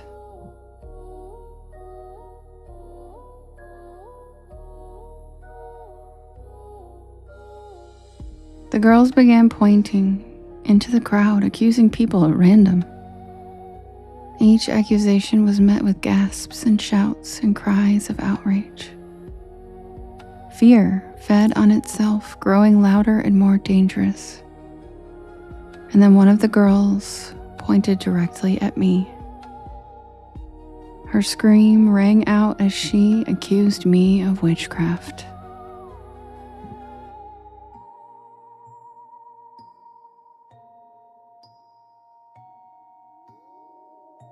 The room erupted into chaos. People turned toward me, their faces twisted with fear and rage. And I backed away, my heart hammering in my chest. But there was nowhere to go.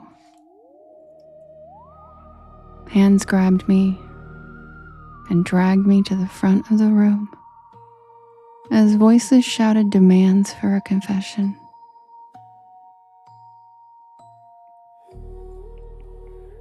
I struggled, but it was useless. They threw me into a small dark cell, the door slamming shut behind me.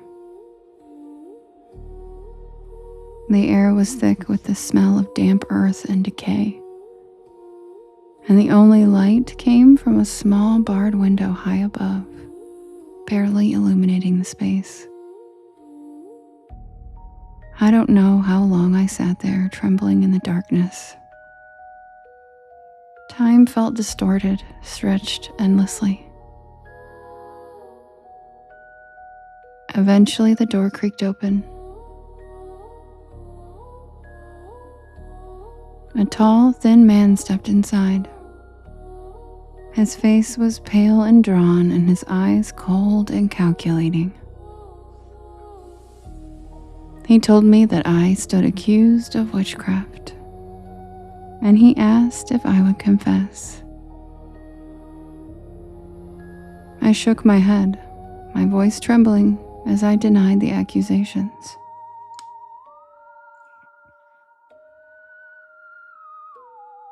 He studied me for a long moment, then nodded and left, the door slamming shut behind him. I don't know how long I remained in that cell. It felt like days. They brought me food and water, but no one spoke to me, and I could hear screams echoing through the building, the cries of others who had been accused. And with every sound, I knew my time was running out. And then one night, I heard footsteps, slow and deliberate. The door opened again, and the man returned, and he told me that it was my time. They dragged me into the night. The air was thick with smoke and fear, and voices buzzed with anger and anticipation as they led me toward the gallows.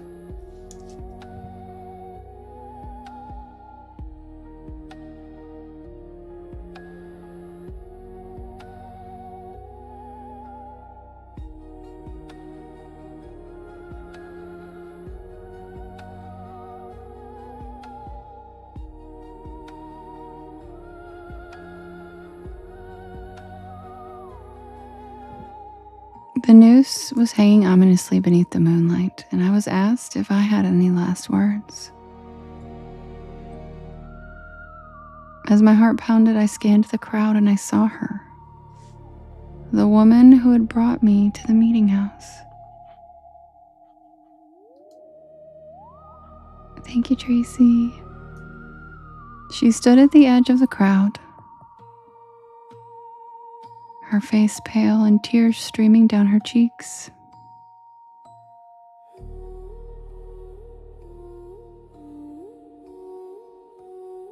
I whispered for her to help me.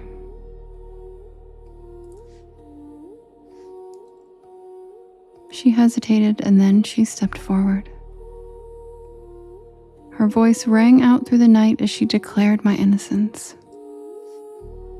The crowd erupted, turning on her, accusing her of being bewitched, of being under my spell. Chaos exploded. People shouted and shoved, fear spiraling out of control. I don't know how I escaped, but during all the confusion, maybe it was her courage. All I know is that I broke free and I ran. I ran through the dark streets until my legs gave out and I collapsed, gasping for breath. When I looked up, I was back in modern-day Salem. The rain fell softly, and the memorial stood there silent. The locket was still clutched tightly in my hand.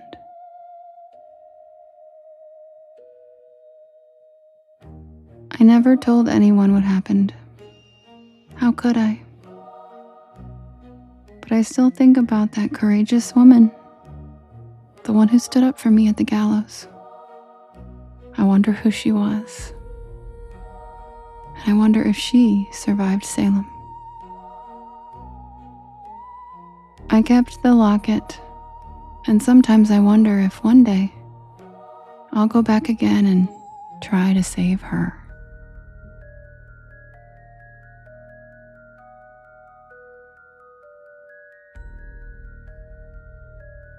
And that's the tale of the Salem time slip. Also, just a reminder for anybody who asks the story, I always repeat the title of the story at the end of the story.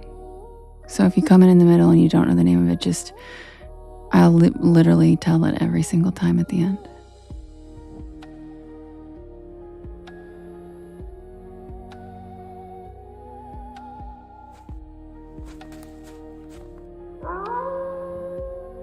Hey, username. Oh my God, thank you for the wolf. That was so cool. That was beautiful. And that stayed on the screen for a long time, and he ran through the grass. I could hear it all. Thank you. That was so cute. Thank you so much, a username. I appreciate you, friend. That made my night. That was so cute. Oh my gosh, another one. Gosh, thank you. What a beautiful, I love him. I love the animal ones. Thank you. Oh, you're welcome, Sarah. Thank you, a username. I appreciate you so much. That wolf was so cute. Thank you. I'm giddy now. I'm wow, he was so pretty.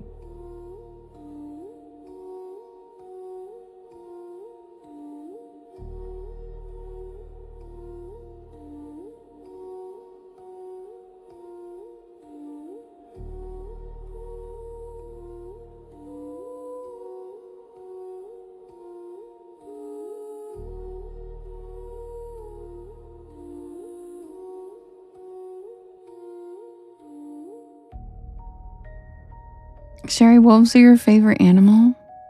That's so cool. They're beautiful. They're amazing. I think they're really cute, to be honest. They're so cute. Good night rhyme. I'm absolutely the, can I pet that dog? Can I pet that dog? You know where that little girl's from, right? Appalachia. That's why she has zero fear of animals. Because that's how we grew up. Can I pet that dog? Thank you, Hustle. I appreciate that. Good night, Rhyme. Sweet dreams. We'll see you tomorrow. Uh-oh, Justin. Do you walk like a goose? I saw people talking about goose geese in the chat. You heard the wolf mez? Oh my gosh. See? And that's what people were saying. They can hear the gifts over there. And it's so confusing to me because it's only supposed to route the audio from my like Apple Music, like my iTunes. So I'm like, how is it routing the audio from TT? It's so bizarre. I'm just lucky I have this working at all then. Because I'm like, that doesn't even, like the way I have it set up, there isn't a reason you guys would hear it. It's so bizarre to me. Like a duck. She's judging me because I'm a duck. You're a duck. Are you a duck? Well, this whole time I thought you were a human. I'm honored that a duck is helping mod my life. I love ducks. How did you learn how to use a phone? It seems difficult for a duck to use an iPhone, but you're really good at it. You're like a really good mod for being a duck. You know, one time a guy came in and told me he was a raccoon, and I was like, dude, I was only waiting for, I was a matter of time before you guys learned how to use phones. So, a duck. Hi, Wolf King.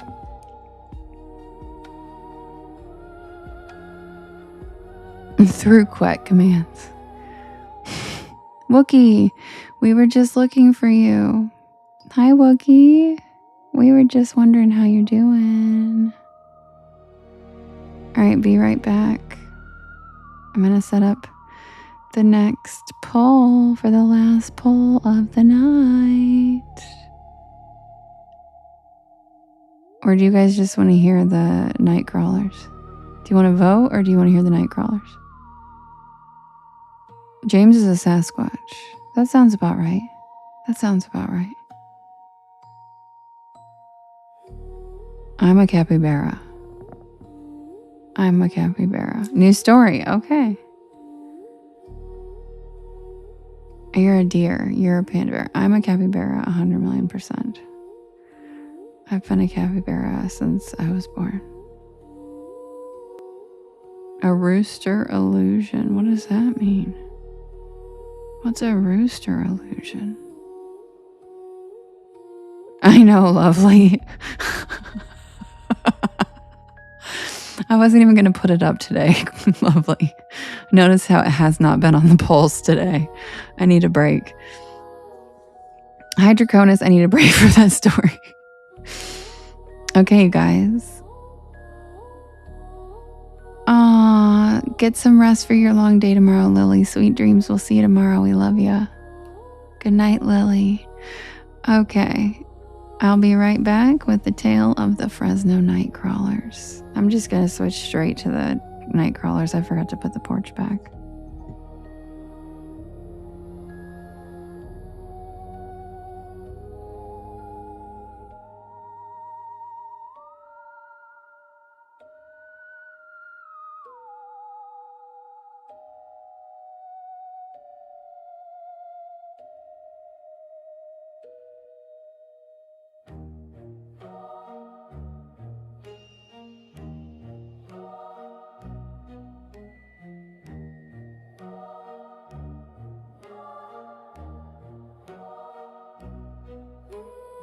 I'll tell you what, look at those they're real weirdos. Look at those geometry compasses.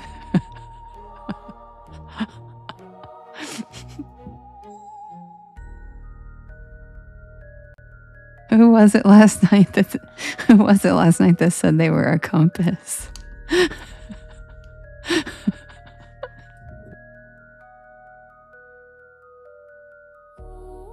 Oh my God, Jack said jabronis.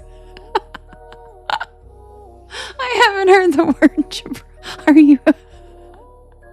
Are you Italian? Are you Italian?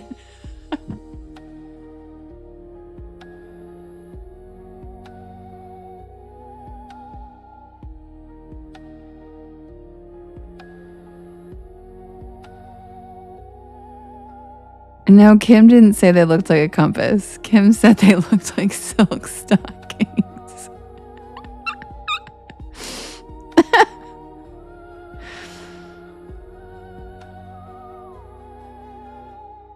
I imagine inadequate flashlight PJ pants walking around. It makes it so scary. I actually need to make inadequate flashlight PJ pants. Those don't exist. The shorts do.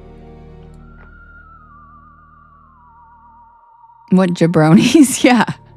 Legacy. I haven't heard anybody say that. I haven't heard jabronis in so long. Jabronis. Wait, which thing? Which word? How do I say what?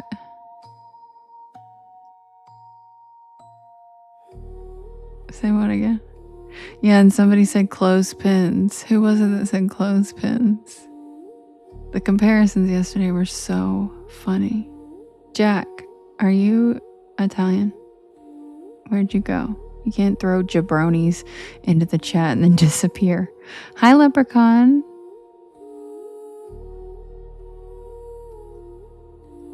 Jack, are you Italian? He said those 3 jabronis. I love it. I thought it was protractors, Dave, but I was wrong. It's compass. They look like compasses. Protractors are like the little half moon clear ones. Either way, well, look at those weirdos. Mostly Irish. Okay, so are you from New York? Or like Jersey? Because jabroni's such a like specific term.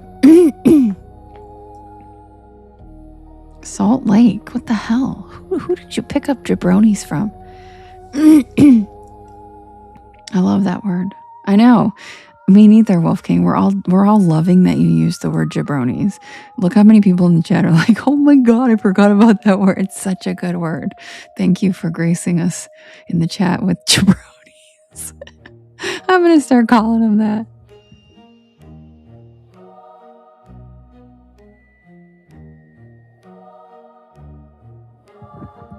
Misty, thank you for the gifts. Also, I feel like you know who would say jabronis? Mr. Balloon Hands, look at those things. It's a jabroni. Not my chair, not my problem. Mr. Walkway, lead me to the building. Yeah, it's such a hit. Jabronis.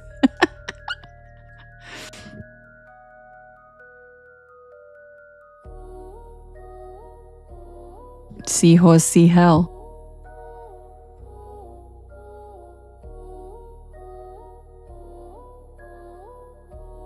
Mom Mia, thank you for the follow. Was it my impression of drinking out of cups? I'm pretty sure it was. She's like, oh yeah, instant follow.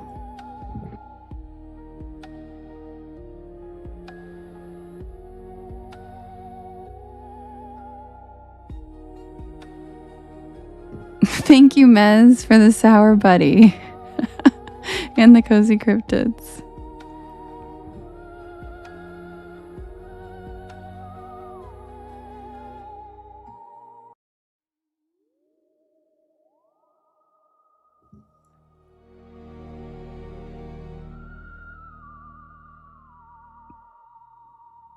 Submitted for the approval of the Porch Pal Society. This is the tale of the Fresno Night Crawlers. Thanks for the follow, Jack. Hi, Drew. Good night, Rachel. Oh, wait. Good night, Laura. Never mind. Rachel was saying good night to Laura.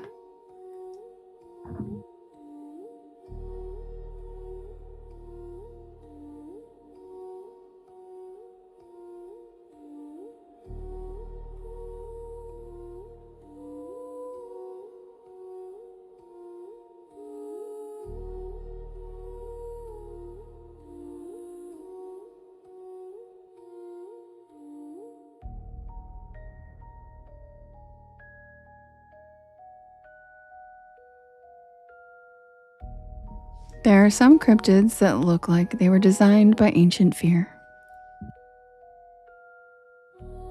Creatures with claws, teeth, things that make instinctive sense to be afraid of. And then there's the Fresno nightcrawlers. 2 white legs. That is the only way anyone ever really describes them. Just legs. No visible arms, no clear torso, no obvious anatomy that should logically allow them to exist. They look less like living creatures and more like someone draped white sheets over stilts and taught them how to walk. Which somehow makes them worse. Because monsters are easier to process when they resemble something that's alive. The Fresno nightcrawlers do not. They move wrong. They stand wrong. They occupy space wrong. And maybe that is why their footage has unsettled people for decades.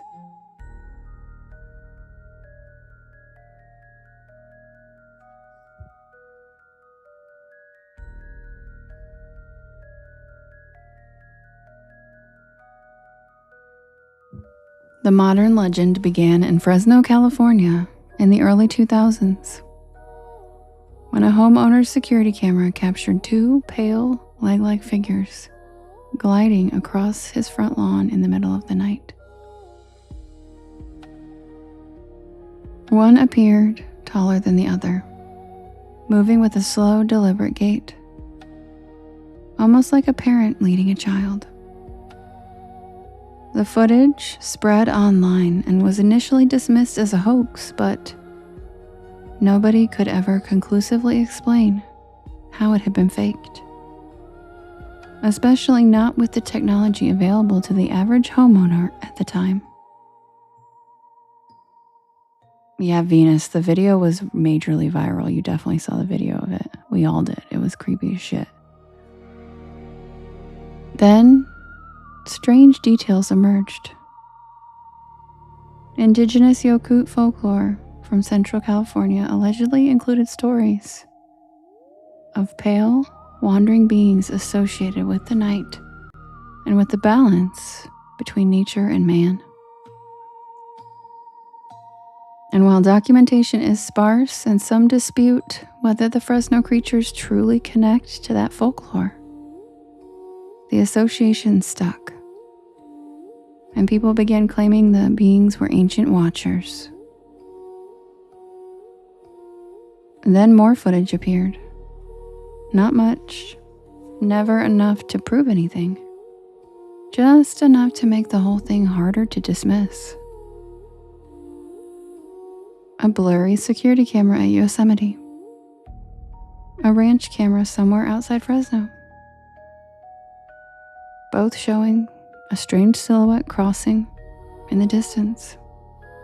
Always the same impossible movement, always the same gliding gait, and always gone before anyone got close.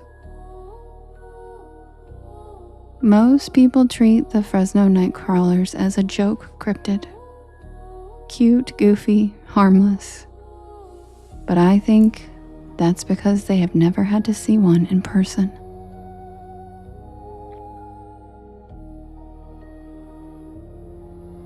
And I wish I could go back to the version of myself that thought they were funny.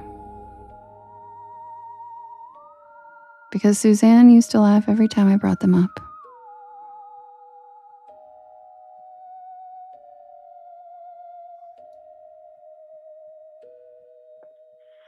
Suzanne lives outside Fresno in one of those strange in-between parts of California,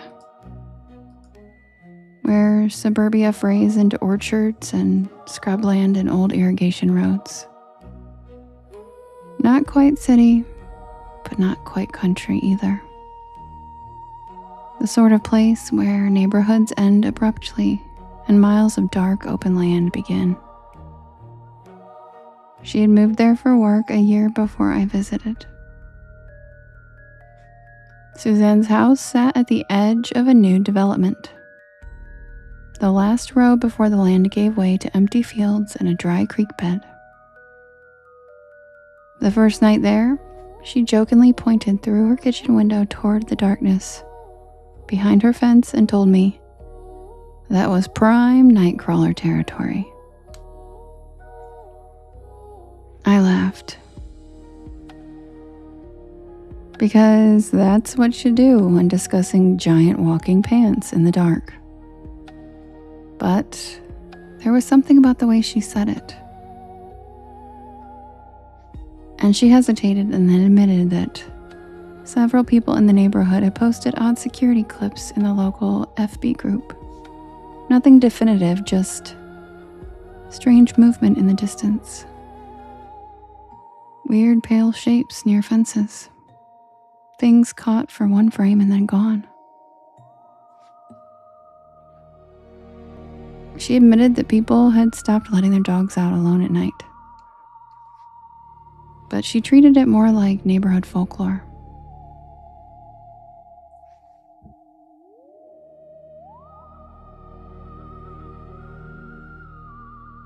That first evening, we sat on her back patio with drinks while the sun disappeared over the fields. The land beyond her fence looked deceptively flat in the daylight, but at night it became an ocean, black and endless.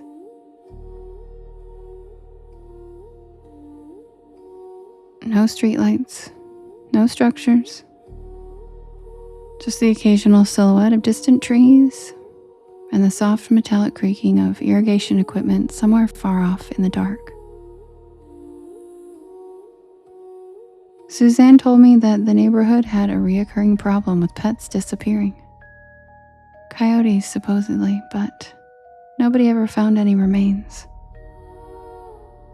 Still, nothing happened that night or the next.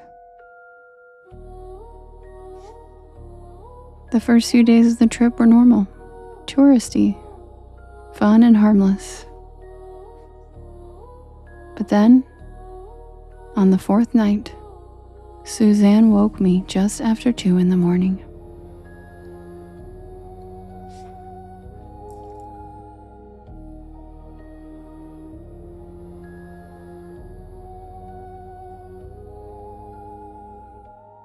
Her face was pale, and she held her phone toward me without speaking. Her backyard motion alert had triggered. The camera feed showed her patio empty, fence still, nothing moving. Then, at the far back corner of the yard, near the fence gate, something pale stepped into frame. At first, my brain rejected what I was seeing. It looked like 2 white columns, but then the shape advanced further into the infrared glow.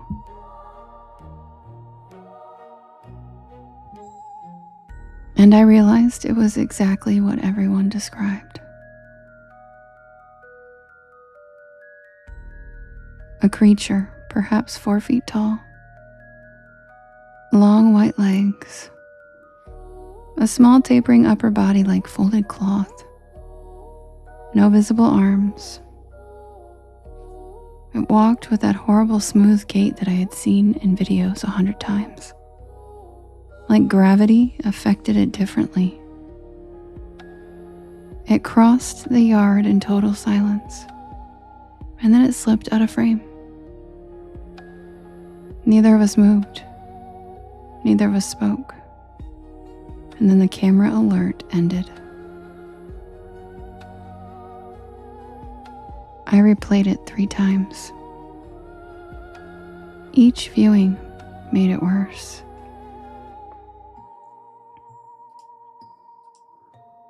Because no matter how long we stared, we couldn't figure out how it could physically move that way. I asked if we should call the police, and even saying it sounded absurd. What would we tell them? Hello, 911? Yeah, there's a pair of haunted pajama pants walking through my yard.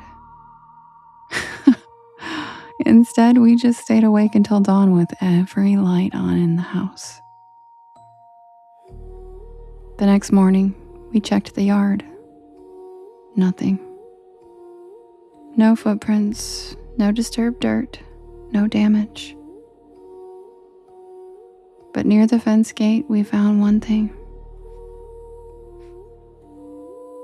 A line of dead flowers. Not wilted, dead. Every blossom along one narrow strip of Suzanne's flower bed had turned black and collapsed, as if flesh frozen overnight. She swore they had been healthy the day before. And then we made the worst decision that people in horror movies always make. We went looking for it.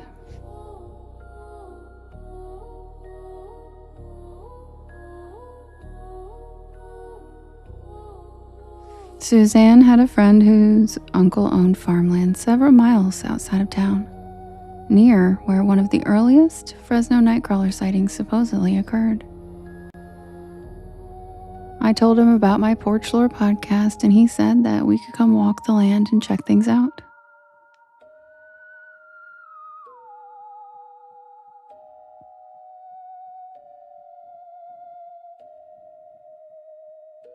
We arrived just before dusk, and the land stretched flat and golden for miles. Abandoned irrigation ditches, twisted valley oaks, telephone poles vanishing toward the horizon, old orchards. The kind of place where distance plays tricks on your eyes. We brought inadequate flashlights, cameras, snacks, and the brittle confidence of people who still partially believed that none of this was real. By midnight, we had seen nothing. We sat near an old pump shed, laughing nervously at ourselves. We are grown women, and this is ridiculous. But then, every cricket stopped. Instantly. No gradual fade. No natural hush. 1 second noise, and the next, silence so complete it felt vacuum sealed. Movement caught my eye near the far fence line, and at first I thought someone had placed a white trash bag in the field. But then it moved. One shape, and then another, and then a third. Thank you, Sherry. 3 pale figures emerged from the grass. Different sizes, walking slowly toward us.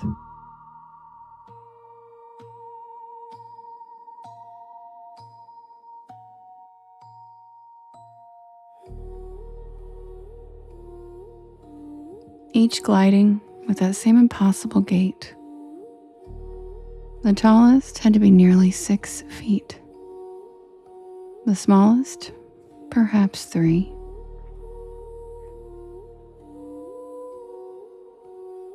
They looked like a family, and that thought hit me first. They weren't random creatures, they were a group.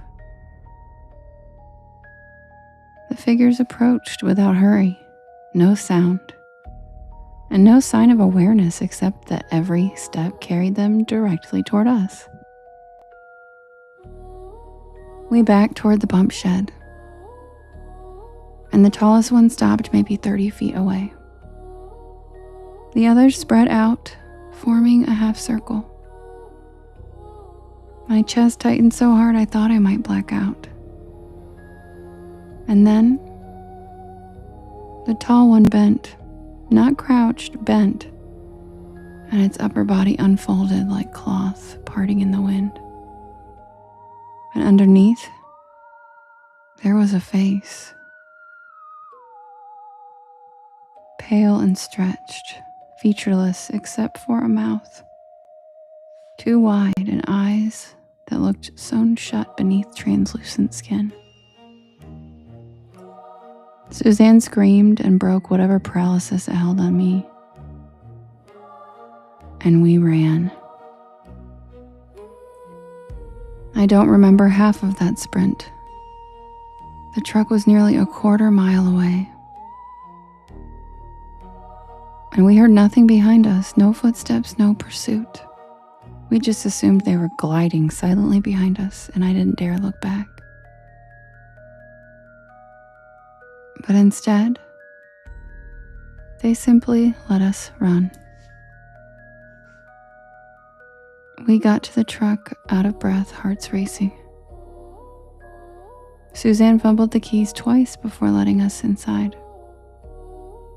And then we peeled out of there, throwing gravel. Neither of us spoke the entire drive home. After some more research, I read that several indigenous stories described pale wandering spirits who appeared when the land itself had been violated. Guardians of sacred places that had been twisted by human greed and expansion. Not hunters, not predators, judges. We built houses where they used to walk. Suzanne's neighborhood, that development, it was built over old protected land that had been bulldozed during expansion, despite protests from preservation groups. And her house stood right at the edge of it, right where the field began.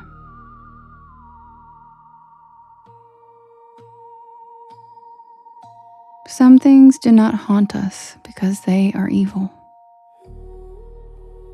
Some things haunt us because we forgot that we are the ones trespassing.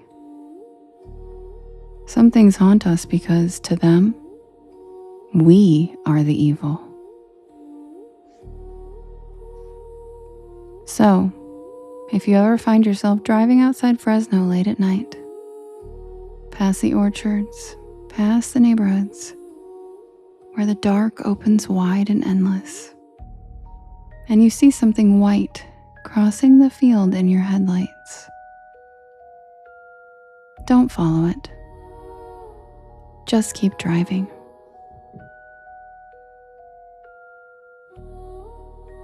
And that's the tale of the Fresno Night Crawlers.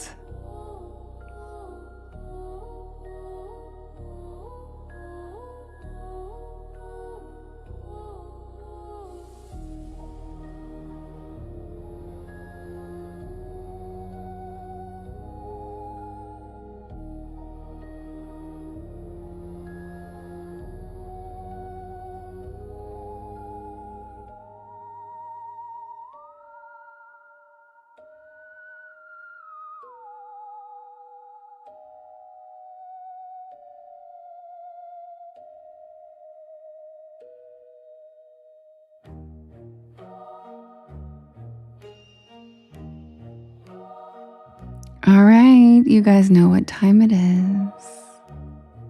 And if you are new here, my name is Devin, and this is Porch Lore. And thanks Kristen, sweet dreams. I tell spooky bedtime stories to help you relax your nervous system and fall asleep. I am here every single night at 10 p.m. Eastern Standard Time until about 1 in the morning.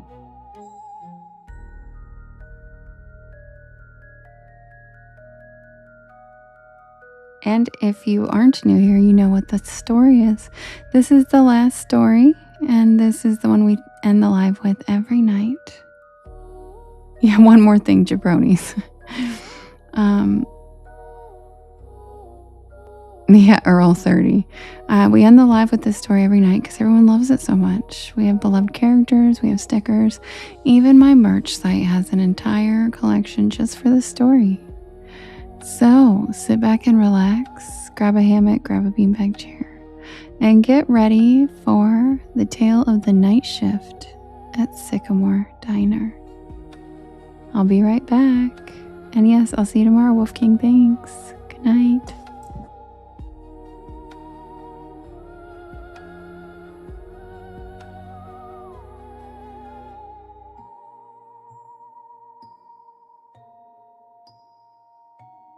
Yes, Rachel, beanbag chairs are so good. I have them on the porch. I just haven't pulled up the porch image.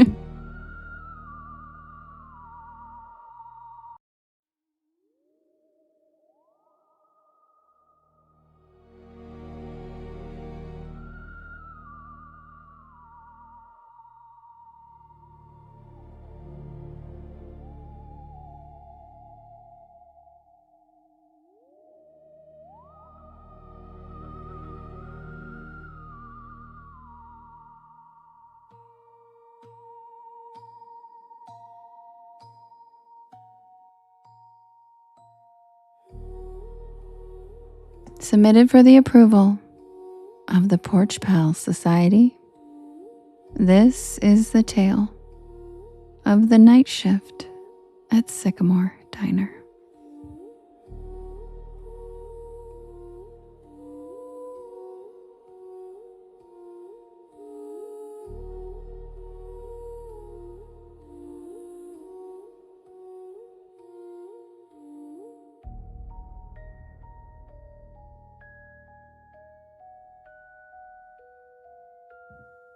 I'm not usually the kind of person who pulls over on back roads at night. Not unless I absolutely have to. But that night, something about the storm, the long drive, and that growling pit in my stomach convinced me otherwise. I was hungry.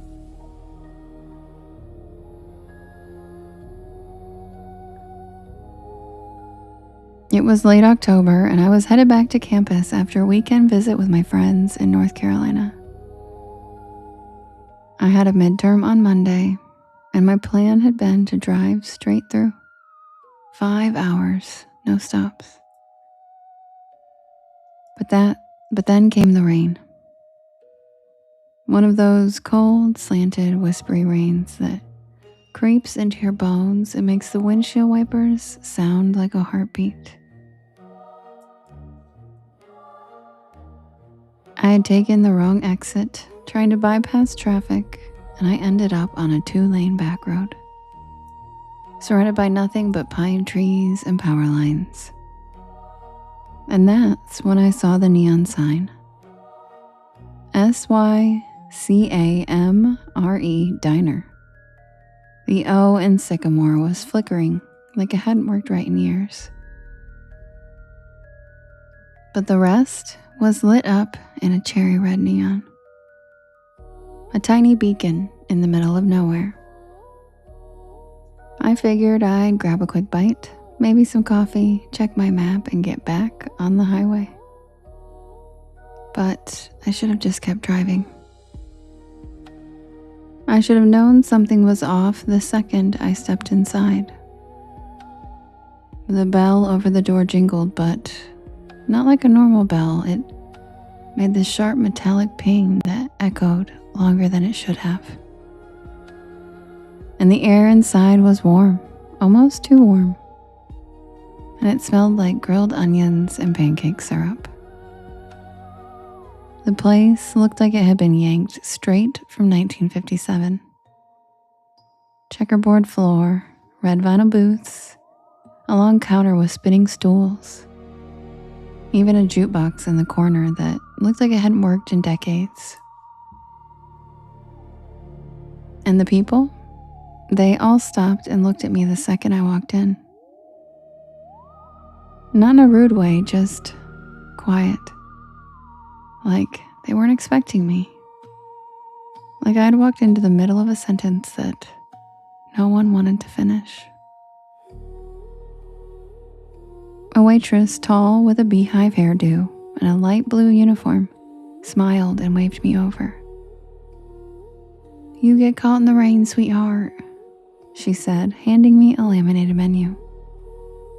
I nodded, still trying to shake off that weird feeling. Yeah, the highway's a mess. She chuckled and patted my shoulder. "Well, you're safe here.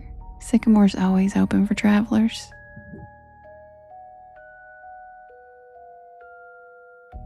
I sat down at a corner booth, and the vinyl creaked, and I remember the jukebox shifted songs by itself and started playing some slow doo-wop ballad that I didn't recognize.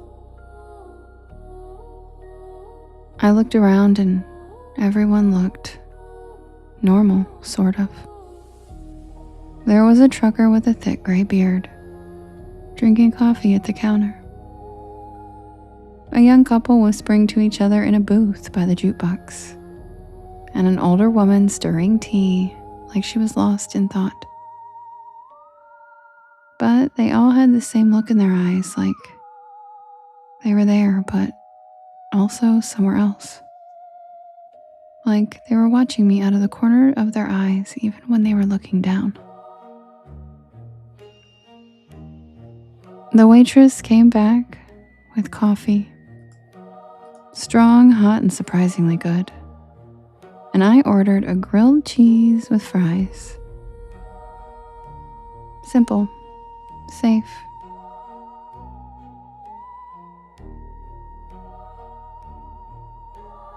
She wrote it down with one of those clicky pens and said, "Don't worry, it's on the house tonight." And that was my second red flag. No diner, just gives food away. While I waited, I took out my phone to check the map. No signal, and I mean nothing. No bars, no Wi-Fi, not even GPS. Just a blank screen with a spinning wheel.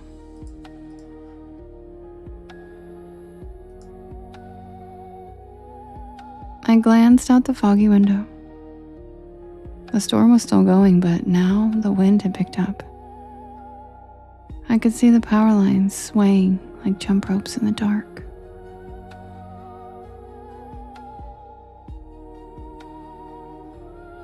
But the diner, it stayed perfectly lit. Not even a flicker. The food came fast. Too fast, like under 5 minutes. But it looked amazing. Golden bread, gooey cheese, crispy fries with a little metal cup of ketchup on the side. I took a bite. Delicious. I mean, I've eaten at a lot of diners, greasy spoons, college joints, and roadside shacks, but this was hands down the best grilled cheese I've ever had. The fries were perfect, and the coffee never ran out. Every time I took a sip, it was somehow full again. I was halfway through the sandwich when the trucker got up to leave. He walked right past my table, nodded once, and whispered, "Don't stay past midnight." That's all he said. What? But he was already out the door. The waitress gave me a tight smile and walked over, collecting his empty mug. Old Earl, he's always saying weird stuff, just ignore him. But I couldn't.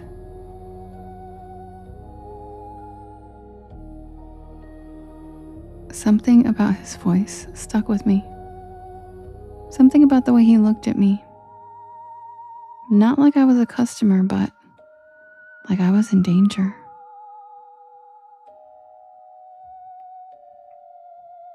I checked the clock over the register. 11:42. I figured I had just enough time to finish my fries, grab the check, and head out. I still had at least 3 hours left on the road.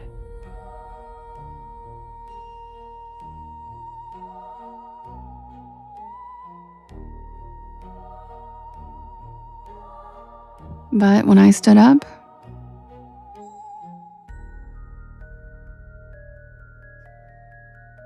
the lights flickered just once and then again.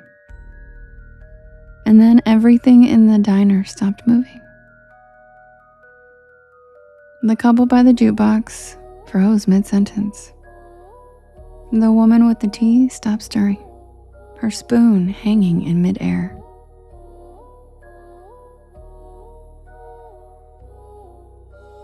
The waitress, her hand reached out for a mug, just stopped. Like someone hit pause on the entire scene. I took a step back, and the jukebox buzzed, glitched, and restarted a new track. I could still move, but no one else could. And then I heard it. Not music, not a storm. A voice. Not coming from anyone I could see. Just a whisper that seemed to echo from the walls themselves. I backed toward the door, my heart hammering in my chest, and I turned the knob. Locked. Of course it was locked. I tried the windows. Sealed shut. I started banging on the glass and shouting, but no one was outside. Just wind and rain and that flickering red sign. SYCAMRE.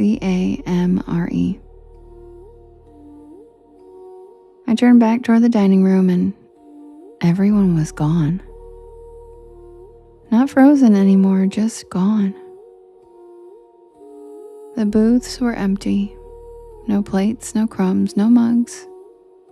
No sign that anyone had ever even been there.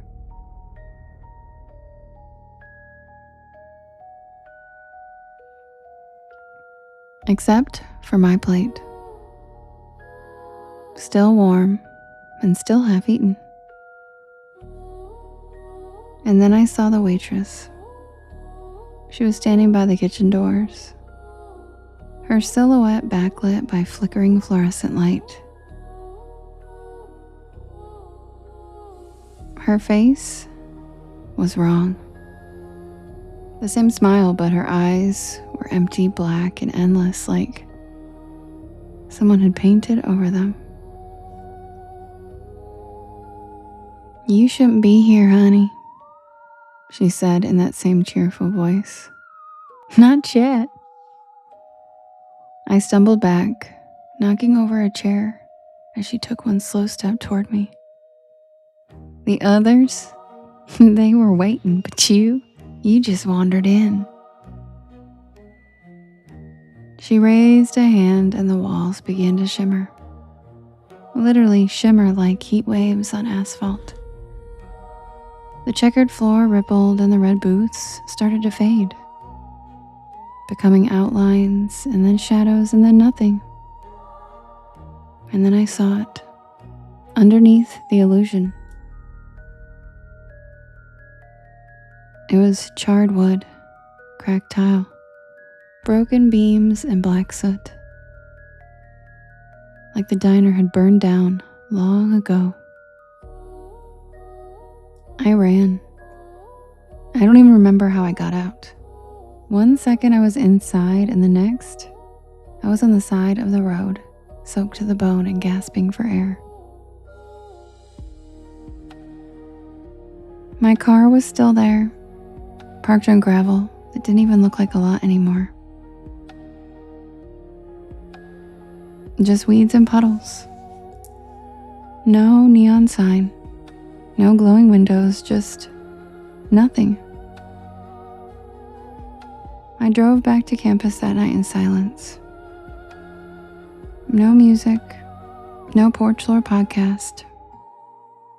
I kept glancing in the rear view mirror, half expecting to see that red neon flicker back to life. I didn't tell anyone, not for weeks. Not until I finally looked up Sycamore Diner on a local history site, and I found it. It burned to the ground in 1972. A gas leak. The whole place went up at midnight, and everyone inside was killed. 5 patrons, a waitress, and a cook. The photo in the article? The same checkerboard floor, the same red booths, the same neon sign. SYCAMORE.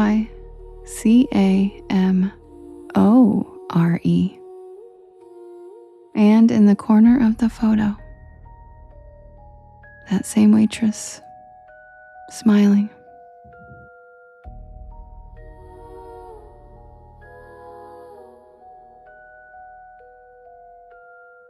I never took that back road again.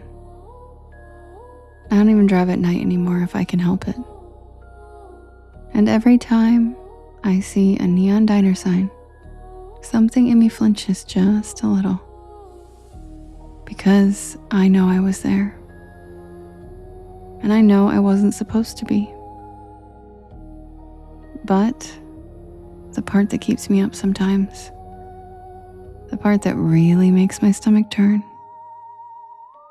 that was the best damn grilled cheese I've ever had. And I didn't even pay for it.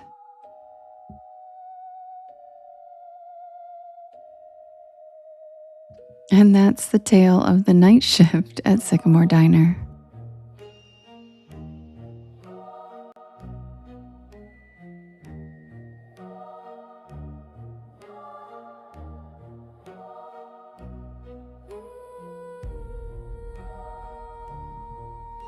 And with that, thank you guys. I love spending my evenings with you. I hope you guys had a good Tuesday. Tomorrow I will see you. Witchy Wednesday is pushed to 1 p.m. I have an appointment at 11:30 in the morning, and that's usually when I start. So I'm pushing it to 1 p.m. So I will see you guys tomorrow during the day at 1 p.m. And if you can't make it to that, I will see you again tomorrow at our normal time, 10 p.m. Eastern Standard Time. I am here every night at 10 p.m. Thank you guys. Thank you. Yeah, Jack, thanks for joining us. We're glad to have you here. See you again tomorrow, hopefully. And I will see you guys all. I hope you get some wonderful sleep and good dreams. If not, head on over to my YT channel where you can listen to all of these anytime you want. And, oh, you do, Jade? Yay, congrats. Good night, they. Good night, A username. Good night, Kristen. Good night, Venus. Good night, Jack. Good night, Andrew. Good night, Justin and Lovely and Michelle and Jade and Draconis and Rachel and Ange. Sweet dreams, everybody. Tracy, Trisha. Thank you guys so much. Oh, Trisha, I put up the Moon-Eyed People framed thing that you asked for. Good night, everybody. I love you guys. Have sweet dreams, and I'll see you again tomorrow. And don't forget, stay spooky.